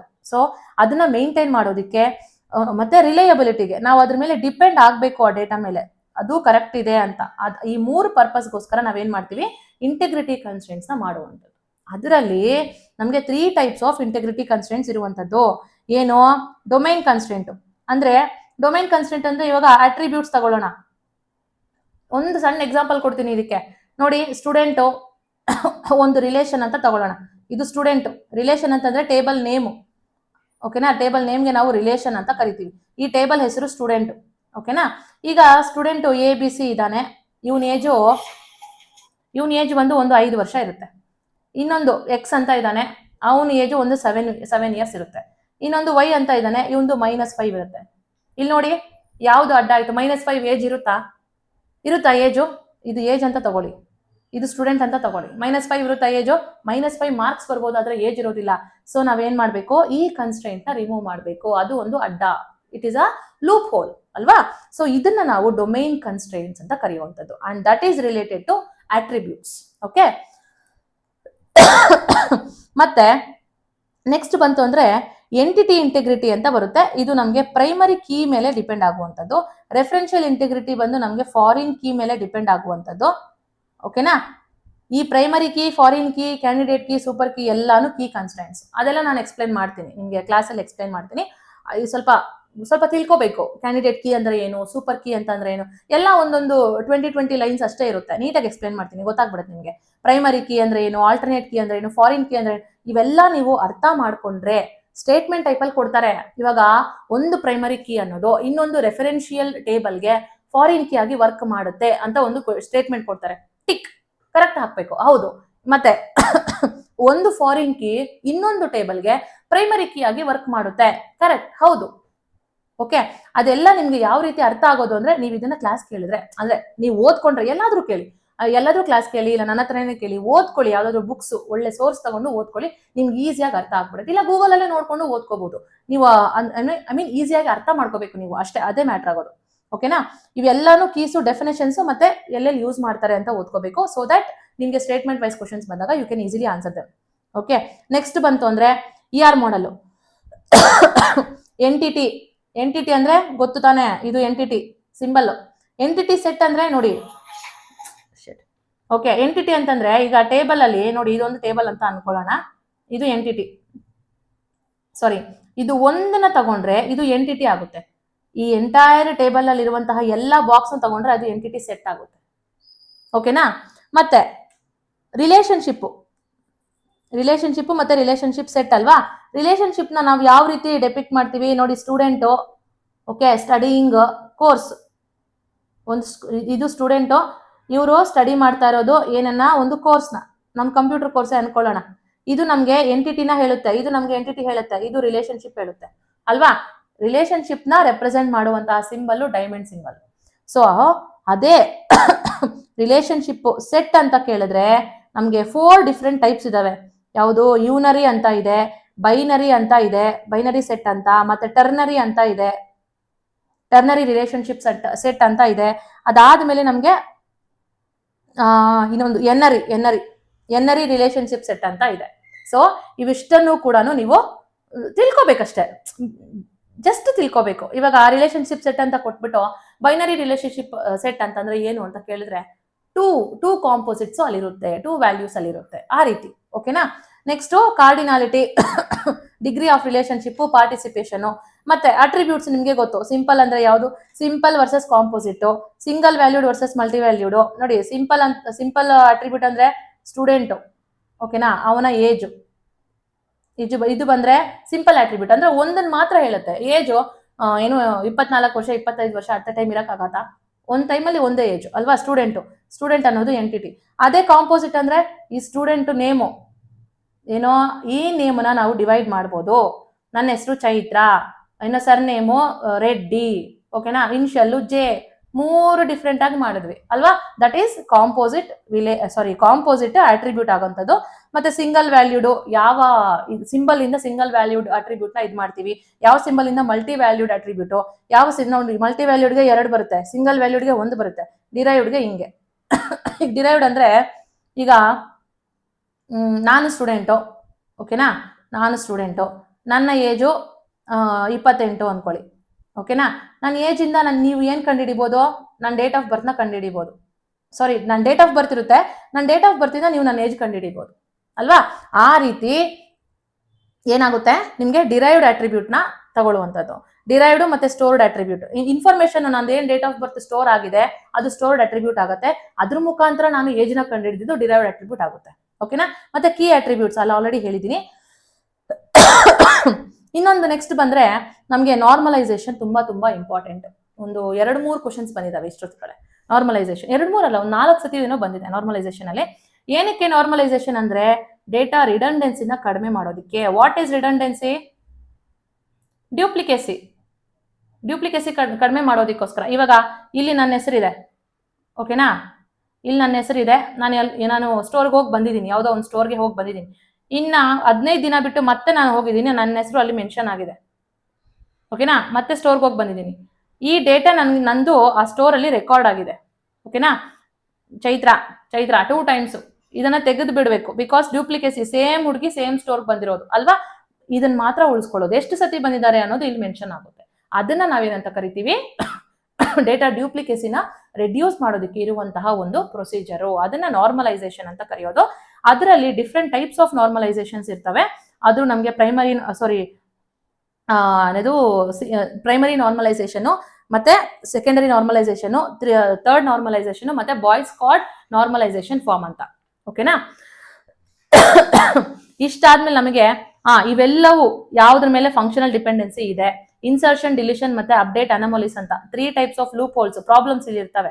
ಅವು ನಾನು ನಿಮಗೆ ಕ್ಲಾಸಲ್ಲಿ ಹೇಳ್ಕೊಡ್ತೀನಿ. It will be very easy. Okay. So ಇವಿಷ್ಟನ್ನೆಲ್ಲಾನು ಓದ್ಕೋಬೇಕು. ಇದಾದ್ಮೇಲೆ ಟ್ರಾನ್ಸಾಕ್ಷನ್ಸ್ ಮತ್ತೆ ಆಸಿಡ್ ಪ್ರಾಪರ್ಟೀಸ್. ಅಂದ್ರೆ ನಾವೀಗ ದುಡ್ಡು ಕಳಿಸ್ತೀವಿ, ಫೋನ್ ಪೇಲ್ ಆಗಿರ್ಬೋದು, ಗೂಗಲ್ ಪೇಲ್ ಆಗಿರ್ಬೋದು, ಪೇಟಿಎಂ ಅಲ್ಲಿ ಆಗಿರ್ಬೋದು. ಕಳಿಸಿದಾಗ ಈ ಇಷ್ಟು ಪ್ರಾಪರ್ಟೀಸ್ ನ ಅದು ಮೇಂಟೈನ್ ಮಾಡಬೇಕು, ಓಕೆನಾ. ಅಟಮಿಸಿಟಿ ಇರಬೇಕು, ಕನ್ಸಿಸ್ಟೆನ್ಸಿ ಇರಬೇಕು, ಮತ್ತೆ ಐಸೋಲೇಷನ್ ಇರಬೇಕು, ಡ್ಯೂರಬಿಲಿಟಿ ಇರಬೇಕು. ಯಾವುದೇ ಒಂದು ಮೆಸೇಜ್, ದುಡ್ಡೇ ಅಲ್ಲ, ಮೆಸೇಜ್ ಕಳಿಸಿದ್ರು ಅಷ್ಟೇ, ಒಂದು ಸಿಗ್ನಲ್ ಪಾಸ್ ಆದ್ರೂ ಅಷ್ಟೇ, any type of data if you are transferring from one media to another media, one device to another device, you should follow these properties. That message should contain these properties. ಅದು next DBMS ಬಂದ್ರೆ ನಮಗೆ important abbreviations ಬರುತ್ತೆ ನೋಡಿ. Database management system, relational database management system, structured query language, data definition language, data manipulation language, data control language, ಮತ್ತೆ transaction control language, data query language, entity relationship, ACID property ಅಲ್ಲಿ ನೋಡಿದ್ವಿ. ಮತ್ತೆ credit ಅಂತಂದ್ರೆ ಏನು, database management system ಅಲ್ಲಿ ಕಾಣಿಸಿದೆ ಅಲ್ವಾ. Okay. Credit ಅಂತ ಕೇಳಿದ್ರೆ create, reed, update, delete. Okay. ಈ ರೀತಿ 4 ಏನದು ಕಮಾಂಡ್ಸ್ ಇರ್ತವೆ, ಅವುಗಳನ್ನ ನಾವು ಸ್ಟಡಿ ಮಾಡಬೇಕು. ನೆಕ್ಸ್ಟ್ OLTP ಅಂತ ಕೇಳಿದ್ರೆ ಆನ್ಲೈನ್ ಟ್ರಾನ್ಸಾಕ್ಷನ್ ಪ್ರೊಸೆಸಿಂಗ್ ಅಂತ ಬರುತ್ತೆ. ಮತ್ತೆ OLAP ಅಂತ ಕೇಳಿದ್ರೆ ಆನ್ಲೈನ್ ಅನಾಲಿಟಿಕಲ್ ಪ್ರಾಸೆಸಿಂಗ್ ಅಂತ ಬರುವಂಥದ್ದು. ಸೊ ಇವಿಷ್ಟಕ್ಕೂ ಕೂಡ ಅಬ್ರಿವಿಯೇಷನ್ಸ್ ನ ಓದ್ಕೋಬೇಕು, ಓಕೆನಾ. ನೆಕ್ಸ್ಟ್ ಟೈಮ್ ಆಯ್ತು ಅನ್ಸುತ್ತೆ ಅಲ್ವಾ. ಫೈನ್. ಓಕೆ. ಓಕೆ, ಇದು ಬರುತ್ತೆ. ಇನ್ನು RDBMS ಮತ್ತೆ SQL, relational database concepts. Table ನೋಡಿ, ಟೇಬಲ್ ಯಾವುದು ಇದೆ, ಟೇಬಲ್ ಅಲ್ವಾ, ಇದು ಟೇಬಲ್ ಆಗುತ್ತೆ. ಓಕೆ, ರೋ ಅಥವಾ ಟಪಲ್, ಒಂದು ರೋನ ಟಪಲ್ ಅಂತ ಕರೀತಾರೆ, ಟೇಬಲ್ನ ರಿಲೇಷನ್ ಅಂತ ಕರೀತಾರೆ, ಒಂದು ಕಾಲಮ್ನ ಅಟ್ರಿಬ್ಯೂಟ್ ಅಂತ ಕರೀತಾರೆ, ರೈಟ್. ಇವುಗಳಲ್ಲಿ ಡೊಮೇನ್ ಯಾವುದು, ಪ್ರೈಮರಿ ಕೀ ಯಾವುದು, ಫಾರಿನ್ ಕೀ ಯಾವುದು, ರಿಲೇಶನ್ಶಿಪ್ಸ್ ಯಾವುದು, ಇಷ್ಟನ್ನು ಕೂಡ ನಾವು ಓದ್ಕೋಬೇಕು. ಜಸ್ಟ್ ಒಂದೊಂದು ಲೈನ್ ಓದ್ಕೊಂಡು ಹೋಗ್ಬೇಕು ಅಷ್ಟೇ. ಅಲ್ಲಿ ನಮ್ಗೆ ಐಡಿಯಾ ಬಂದ್ಬಿಡುತ್ತೆ. ಕ್ವಶನ್ ಪೇಪರ್ ಅಲ್ಲಿ ಕೂತ್ಕೊಂಡಾಗ ಇಷ್ಟು ನೀವು ಓದ್ಕೊಂಡಿದ್ರೆ ನಿಮ್ಗೆ ಐಡಿಯಾ ಬಂದ್ಬಿಡುತ್ತೆ ಹೆಂಗೆ ಯಾವ್ಯಾವ್ದು ಲಿಂಕ್ ಆಗ್ತಾ ಹೋಗುತ್ತೆ ಅಂತ. ಆಕ್ಚುಲಿ ಕಂಪ್ಯೂಟರ್ ತುಂಬಾ ಇಂಟ್ರೆಸ್ಟಿಂಗ್ ಇದೆ ರೀ. ನನಗೆ ಬೇಸಿಕ್ಸ್ ಅನ್ನೋದು ಏನು ಗೊತ್ತಿರ್ಲಿಲ್ಲ. ನಾನು ಸ್ಟಾರ್ಟ್ ಮಾಡಿದ್ದೆ ಡಿಸೆಂಬರ್ ಅಲ್ಲಿ ಕಂಪ್ಯೂಟರ್ನ. ಬಟ್ ಒನ್ಸ್ ಐ ಸ್ಟಾರ್ಟೆಡ್, ತುಂಬಾ ಚೆನ್ನಾಗಿದೆ. ನಾನು ಯಾಕೆ ಕಂಪ್ಯೂಟರ್ ಸೈನ್ಸ್ ಇಂಜಿನಿಯರಿಂಗ್ ಮಾಡಲಿಲ್ಲ ಅನ್ನಿಸ್ತು. It was very very interesting. ತುಂಬಾ ಚೆನ್ನಾಗಿದೆ ಆಕ್ಚುಲಿ ಕಂಪ್ಯೂಟರ್. ನೋಡಿ, ನೆಕ್ಸ್ಟ್ SQL ಕಮಾಂಡ್ ಕ್ಯಾಟಗರೀಸು. ಇದರಲ್ಲಿ ನಮಗೆ ಡೇಟಾ ಡೆಫಿನೇಷನ್ ಲ್ಯಾಂಗ್ವೇಜ್ ಅಲ್ಲಿ 3 ಕಮಾಂಡ್ ಇದಾವೆ. Create command, alter command, drop command ಮತ್ತೆ ಟ್ರಂಕೇಟ್ ಕಮಾಂಡ್ ಅಂತ ಹೇಳ್ಬಿಟ್ಟು. ಕ್ರಿಯೇಟ್ ಅಂತಂದ್ರೆ ಹೊಸದೊಂದು ಟೇಬಲ್ ನ ಕ್ರಿಯೇಟ್ ಮಾಡೋದು. ಆಲ್ಟರ್ ಅಂತ ಕೇಳಿದ್ರೆ ಇರೋ ಡೇಟಾನ ಆಲ್ಟ್ರೇಷನ್ ಮಾಡುವಂಥದ್ದು. ಡ್ರಾಪ್ ಅಂತಂದ್ರೆ ಡೇಟಾನ ಡಿಲೀಟ್ ಮಾಡೋದು. ಮತ್ತೆ ಟ್ರಂಕೇಟ್ ಅಂತ ಕೇಳಿದ್ರೆ ಕಂಪ್ಲೀಟ್ ಡೇಟಾಬೇಸ್, ಏನು ಈ ಡೇಟಾಬೇಸ್ ಅಂತ ಇರುತ್ತೆ ಇದರಲ್ಲಿರೋ ವ್ಯಾಲ್ಯೂಸ್ ಎಲ್ಲ ಡಿಲೀಟ್ ಮಾಡ್ಬಿಡೋದು. ಬಟ್ ಎಂಪ್ಟಿ ಡೇಟಾಬೇಸ್ ನ ಏನು ಲೈನ್ಸ್, ಕಾಲಮ್ಸ್ ಎಲ್ಲ ಇರ್ತವೆ ಅವನ್ನ ಇಟ್ಕೊಳ್ಳೋದು. ಈ ಆಕ್ಚುಲಿ ಕಮಾಂಡ್ಸ್ ತುಂಬಾ ತುಂಬಾ ಇಂಪಾರ್ಟೆಂಟ್ ಆಗಿ ಕೇಳ್ತಾನೆ. ಸೆಲೆಕ್ಟ್ ಕಮಾಂಡ್ ಅಂದ್ರೆ ಏನು, ಗ್ರಾಂಟ್ ಅಂದ್ರೆ ಏನು, ರಿವೋಕ್ ಅಂದ್ರೆ ಏನು ಅಂತ. ಸೊ ಇವಿಷ್ಟು ಕಮಾಂಡ್ಸ್ ಚೆನ್ನಾಗಿ ಓದ್ಕೋಬೇಕು. ಅದ್ರ ಜೊತೆಗೆ ವೇರ್ ಕಮಾಂಡ್ ಓದ್ಕೊಳ್ಳಿ, ಆರ್ಡರ್ ಬೈ ಓದ್ಕೊಳ್ಳಿ, ಗ್ರೂಪ್ ಬೈ ಓದ್ಕೊಳ್ಳಿ. ವೇರ್ ಅಂತ ಕೇಳಿದ್ರೆ ನಮ್ಗೆ ಫಿಲ್ಟರ್ ಮಾಡೋದು ರೆಕಾರ್ಡ್ಸ್ ನ. ಓಕೆನಾ, ಇವಾಗ ತುಂಬಾ ಸ್ಟೂಡೆಂಟ್ಸ್ ಇರ್ತಾರೆ, ಒಂದು 100 ಜನ ಸ್ಟೂಡೆಂಟ್ಸ್ ಇರ್ತಾರೆ. ಅವರಲ್ಲಿ ನಮ್ಗೆ ಮೋರ್ ದನ್ 25 ಏಜ್ ಇರೋ ಸ್ಟೂಡೆಂಟ್ಸ್ ನ ಮಾತ್ರ ನಮ್ಗೆ ಬೇಕು ಅಂತ ಫಿಲ್ಟರ್ ಮಾಡ್ತೀರಾ. ಅದೇ ನಮ್ಗೆ ವೇರ್ ಕಮಾಂಡ್ ಯೂಸ್ ಮಾಡಿ ಫಿಲ್ಟರ್ ಮಾಡೋದು. ಓಕೆನಾ. ನೆಕ್ಸ್ಟ್ ಆರ್ಡರ್ ಬೈ ಅಂತ ಕೇಳಿದ್ರೆ ಅಸೆಂಡಿಂಗು. ಈಗ 25 ವರ್ಷದಿಂದ 35 ವರ್ಷದವರೆಗೂ ಸ್ಟೂಡೆಂಟ್ಸ್ ಇದ್ದಾರೆ. 25 ವರ್ಷದಿಂದ 30 ವರ್ಷದವರೆಗೂ ಚಿಕ್ಕದ್ರಿಂದ ಕೆಳಗಡೆ ನಾವು ಅರೇಂಜ್ ಮಾಡಬೇಕು, ಆವಾಗ ಆರ್ಡರ್ ಬೈ ಬರುತ್ತೆ. ಓಕೆನಾ. ನೆಕ್ಸ್ಟ್ 25 ವರ್ಷದ ಎಲ್ಲಾ ಸ್ಟೂಡೆಂಟ್ಸ್ ಒಂದಕ್ಕೆ ಗುಂಪು ಮಾಡು ಅಂತ ಹೇಳಿದ್ರೆ ಅದು ಗ್ರೂಪ್ ಬೈ ಕಮಾಂಡ್ ಬರುವಂತದ್ದು. ಗ್ರೂಪಿಂಗ್ ಆದ್ಮೇಲೆ ನಮಗೆ ಬರೋದು ಹ್ಯಾವಿಂಗ್ ಅನ್ನೋ ಕಮಾಂಡ್. ಇವೆಲ್ಲವೂ SQL ಕಮಾಂಡ್ಸ್. ಮುಂದಕ್ಕೆ ಹೋಗ್ತಾ ಹೋಗ್ತಾ ನೀವು ಓದ್ಕೊಂಡು ಹೋಗ್ಬೇಕು. ಫೈನ್. ನೆಕ್ಸ್ಟ್ ಇನ್ನ IP ಅಡ್ರೆಸ್ಸಿಂಗ್ ಇದೆ, ಮತ್ತೆ 5 ಕ್ಲಾಸಸ್ IP ಅಡ್ರೆಸ್ಸು, ಮತ್ತೆ ಮ್ಯಾಕ್ ಅಡ್ರೆಸ್ಸು, ನುಡಿ, ಇಮೇಲು ಇವೆಲ್ಲವೂ ಇದಾವೆ. ನಾನು ಅದನ್ನ ನಿಮ್ಗೆ ಓರಿಯಂಟೇಷನ್ ಕ್ಲಾಸ್ ಅಲ್ಲಿ ಮಾಡ್ಕೊಡ್ತೀನಿ. This is very very important when it comes to computer science. ನೀವು ತುಂಬಾ ಹೈಬ್ರಿಡ್ ಆಗಿ ಪ್ರಿಪೇರ್ ಆಗ್ಬೇಕಾಗುತ್ತೆ. ಇಟ್ ಈಸ್ ನಾಟ್ ಲೈಕ್ ನಾವು ನಾಟಿ ಕೋಳಿಗಳು, ನಾವು ಬೇಸಿಕ್ನೇ ಓದ್ಕೊಂಡು ಕುತ್ಕೋತೀವಿ ಅಂದ್ರೆ ಅಲ್ಲೇ ಇರ್ಬೇಕಾಗುತ್ತೆ. ಅಂದ್ರೆ I am not meaning it in a negative way. You have to be prepared for the tough paper. So only ನೀವು ಆವಾಗಲೇ ನೀವು ಈಸಿ ಪೇಪರ್ ಬಂದ್ರು ಕೂಡ ಕ್ರ್ಯಾಕ್ ಮಾಡೋದಕ್ಕೆ ನಿಮಗೆ ಸಿಂಪಲ್ ಆಗಿ ಈಸಿ ಆಗುವಂಥದ್ದು. ಸೊ ಇನ್ನು ಮಿಕ್ಕಿರೋ ಏನು 8 to 9 ಕಾನ್ಸೆಪ್ಟ್ಸ್ ಇದಾವೆ, 9 ಟಾಪಿಕ್ಸ್ ಇದಾವೆ, ಅದನ್ನ ನಾನು ನಿಮ್ಗೆ ಓರಿಯಂಟೇಷನ್ ಸೆಷನ್ ಅಲ್ಲಿ ಹಾಕೊಡ್ತೀನಿ, ಮಾಡ್ಕೊಡ್ತೀನಿ. ಅಂಡ್ ಇದ್ರದ್ದು PDF ನಿಮ್ಗೆ ನನ್ನ ಟೆಲಿಗ್ರಾಮ್ ಚಾನಲ್ ಇದರಲ್ಲಿ ಸಿಗುತ್ತೆ. ಯಾವುದು, study with Chaitra Reddy for KE ಅಂತ ಹೇಳ್ಬಿಟ್ಟು ಅದರಲ್ಲಿ ನಿಮ್ಗೆ ಇದ್ರ PDF ಸಿಗುವಂತದ್ದು. ಅಂಡ್ ನನ್ನ ಸ್ಟೂಡೆಂಟ್ಸ್ ಯಾರು ಸ್ಪೆಷಲ್ ಗೈಡೆನ್ಸ್ ಜಾಯ್ನ್ ಆಗಿದ್ರೆ ಅವ್ರಿಗೆ ಕಂಪ್ಲೀಟ್ PDF ಸಿಗುತ್ತೆ. You have to study according to that. ಓಕೆನಾ. ಕಂಪ್ಯೂಟರ್ನ ಫಸ್ಟ್ ಸ್ಟಾರ್ಟ್ ಮಾಡಿ, ಬಿಕಾಸ್ ಕನ್ನಡ ಎಲ್ಲರಿಗೂ ಚೆನ್ನಾಗಿ ಗೊತ್ತು. ಓಕೆನಾ. ಬುಕ್ಸ್ ಇದಾವೆ, ಹೌದು, ತುಂಬಾ ಜನ ಬುಕ್ಸ್ ಕೇಳ್ತಿದ್ರಿ. ನೋಡಿ, ಕನ್ನಡಕ್ಕೆ ಇದು ಯಾವುದು, ವಾಟ್ ಇಸ್ ದಟ್, ಕನ್ನಡ ವ್ಯಾಕರಣ ದರ್ಪಣ. ಓಕೆನಾ. ಸಾಹಿತ್ಯಕ್ಕೆ ನನ್ನ ಹ್ಯಾಂಡ್ ರೈಟಿಂಗು ಅರ್ಥ ಆಗುತ್ತೋ ಇಲ್ವೋ ನನಗೂ ಗೊತ್ತಿಲ್ಲ, but I am trying to write in a good way. ಇದು ಸ್ವಲ್ಪ ಟ್ಯಾಬ್ ಇರೋದಕ್ಕೋಸ್ಕರ ಹಂಗೆ ಬರ್ತಿದೆ. ಓಕೆನಾ. ಕನ್ನಡ ವ್ಯಾಕರಣ ದರ್ಪಣ. ಅದ್ರ ಜೊತೆಗೆ ನೀವು ಲಕ್ಷ್ಮೀ ಅಭಿರಾಮ್ ಅವ್ರದ್ದು ಸಾಹಿತ್ಯಕ್ಕೆ ಓದ್ಕೊಳ್ಳಿ. ಲಕ್ಷ್ಮೀ ಅಭಿರಾಮ್ ಅವರ ಪುಸ್ತಕ ಸಾಹಿತ್ಯಕ್ಕೆ. ಓಕೆನಾ. ನಾನು ಓದಿದ್ದಿದೆ, ಬಟ್ ತುಂಬಾ ಹೆಲ್ಪ್ಫುಲ್ ಆಯ್ತು, ನನಗೆ ತುಂಬಾ ಬೆನಿಫಿಟ್ ಆಯ್ತು. ನೆಕ್ಸ್ಟ್ ಇಂಗ್ಲಿಷ್ಗೆ ನಾನು ನನ್ನ ಓನ್ ನೋಟ್ಸ್ನ ಓದ್ಕೊಂಡೆ. ನೀವು ಓನ್ ನೋಟ್ಸ್ ಮಾಡ್ಕೊಳ್ಳಿ. ಇಂಗ್ಲಿಷ್ ನೀವು ಜಸ್ಟ್ ಒಂದು 2 to 3 ಡೇಸ್ ಅಲ್ಲಿ ಮುಗಿಸ್ಬಿಡ್ಬೋದು. ನಾನು ಆಕ್ಚುಲಿ 2 ಡೇಸ್ ಅಷ್ಟೇ ತಗೊಂಡೆ, ಅದಕ್ಕೆ ನನಗೆ ಕಡಿಮೆ ಬಂದ್ಬಿಡ್ತು ಮಾರ್ಕ್ಸ್. ನನಗೆ ಆಕ್ಚುಲಿ ಕಡಿಮೆ ಆಗಿದ್ದೆ ಮಾರ್ಕ್ಸ್ ಕನ್ನಡದಲ್ಲಿ, ನಾಟ್ ಇನ್ ಏನದು ಕಂಪ್ಯೂಟರ್ ಅಲ್ಲ, ಕನ್ನಡ ಮತ್ತೆ ಆಲ್ಮೋಸ್ಟ್ ಇಂಗ್ಲಿಷಲ್ಲಿ ಸ್ವಲ್ಪ ಕಡಿಮೆ ಆಯಿತು. ಕಂಪ್ಯೂಟರಲ್ಲಿ ಚೆನ್ನಾಗೇ ಬಂತು ಮಾರ್ಕ್ಸ್. ನೆಕ್ಸ್ಟು ನಾವು ಇವಾಗ ಲೈಕ್ ನನ್ನ ಸ್ಪೆಷಲ್ ಗೈಡೆನ್ಸ್ ಪ್ರೋಗ್ರಾಮು ಇದು ಯಾವ ರೀತಿ ಕಂಪ್ಯೂಟರ್ಗೆ ನಾನು ಇವಾಗ HYT ಟಾಪಿಕ್ಸು, ಅದರಲ್ಲಿ ಸಬ್ ಟಾಪಿಕ್ಸು, ಮೈಕ್ರೋ ಟಾಪಿಕ್ಸ್ ಹೇಳ್ಕೊಂಡು ಬಂದೋ ಅದೇ ರೀತಿ ಎಲ್ಲ ಸಬ್ಜೆಕ್ಟ್ಸ್ಗೂ ಕೂಡ ನಾನು ನಮ್ಮ ಸ್ಪೆಷಲ್ ಗೈಡೆನ್ಸ್ ಪ್ರೋಗ್ರಾಮ್ ಅಲ್ಲಿ ಮಾಡ್ತಾ ಇರುವಂಥದ್ದು. ಇವಾಗ ಸೈನ್ಸ್ ನಡೀತಿದೆ. ಸೊ ನೆಕ್ಸ್ಟ್ ಬ್ಯಾಚ್ ನಾವು ಪ್ರಾರಂಭ ಮಾಡಿದ್ದೀವಿ. ಅಡ್ಮಿಷನ್ಸು ನಾಳೆ ಸಂಜೆ 10 ಗಂಟೆವರೆಗೂ ಕೂಡ ಅಡ್ಮಿಷನ್ಸ್ ಇರುತ್ತೆ. ನ್ಯೂ ಬ್ಯಾಚ್ ಅನ್ನೋದು ನಿಮಗೆ 12th ಆಗಸ್ಟ್ ಇಂದ ಸ್ಟಾರ್ಟ್ ಆಗುವಂಥದ್ದು. ಫೈನ್. ಸೊ ನಿಮಗೆ ಯಾರಿಗೆ ಇಂಟ್ರೆಸ್ಟ್ ಇದ್ರೂ ಕೂಡ ಈ ಟೆಲಿಗ್ರಾಮ್ ಚಾನಲ್ಗೆ ಜಾಯಿನ್ ಆಗ್ಬೋದು. ಈ ನಂಬರ್ಗೆ ನೀವು ಕಾಂಟ್ಯಾಕ್ಟ್ ಮಾಡುವುದರ ಮುಖಾಂತರ ನಿಮಗೆ ಇಂಟ್ರೆಸ್ಟ್ ಇದ್ರೆ you can join to the course. And yes, ಇನ್ನೊಂದು ಏನಂದ್ರೆ, ನಮ್ಮ ಯಾರು ಸ್ಟೂಡೆಂಟ್ಸ್ ಈಗಾಗಲೇ ಜಾಯಿನ್ ಆಗಿದ್ದೀರಾ ಕಂಪ್ಯೂಟರ್ ಸೈನ್ಸ್ ಕೋರ್ಸ್ಗೆ, ಸೊ ನಿಮ್ಗೊಂದು ಕ್ವಶನ್ ಇದೆ, ನೀವು ವೋಟ್ ಮಾಡಬೇಕಾಗುತ್ತೆ. ಏನಂದ್ರೆ, ನಿಮಗೆ PYQs ಬೇಸಿಸ್ ಮೇಲೆ ನಾನು ಕ್ಲಾಸಸ್ ಮಾಡ್ಕೊಡ್ಬೇಕಾ, ಅಥವಾ ಈ ಟಾಪಿಕ್ಸ್ ಏನೇನಿದೆ, ನೀವು ಬೇಸಿಕ್ಸ್ ನಾವು ಚೆನ್ನಾಗಿ ಓದ್ಕೊಂಡಿದೀವಿ ಮ್ಯಾಮ್, ಸೊ ಬೇಸಿಕ್ಸ್ ನಮ್ಗೇನು ನೆಸೆಸಿಟಿ ಇರೋದಿಲ್ಲ, 14-13 ಮಾರ್ಕ್ಸ್ಗೆ ನಾವು ರೆಡಿ ಆಗ್ತೀವಿ, ಅಡ್ವಾನ್ಸ್ಡ್ ಕಾನ್ಸೆಪ್ಟ್ಸ್ ನ ಮಾತ್ರ ನೀವು ಹೇಳ್ಕೊಡಿ, ಅದನ್ನ ಕ್ಲಾಸಸ್ ಮಾಡಿ ಅನ್ನೋದಾದ್ರೆ ನಾನು ಅದನ್ನ ಮಾಡ್ತೀನಿ.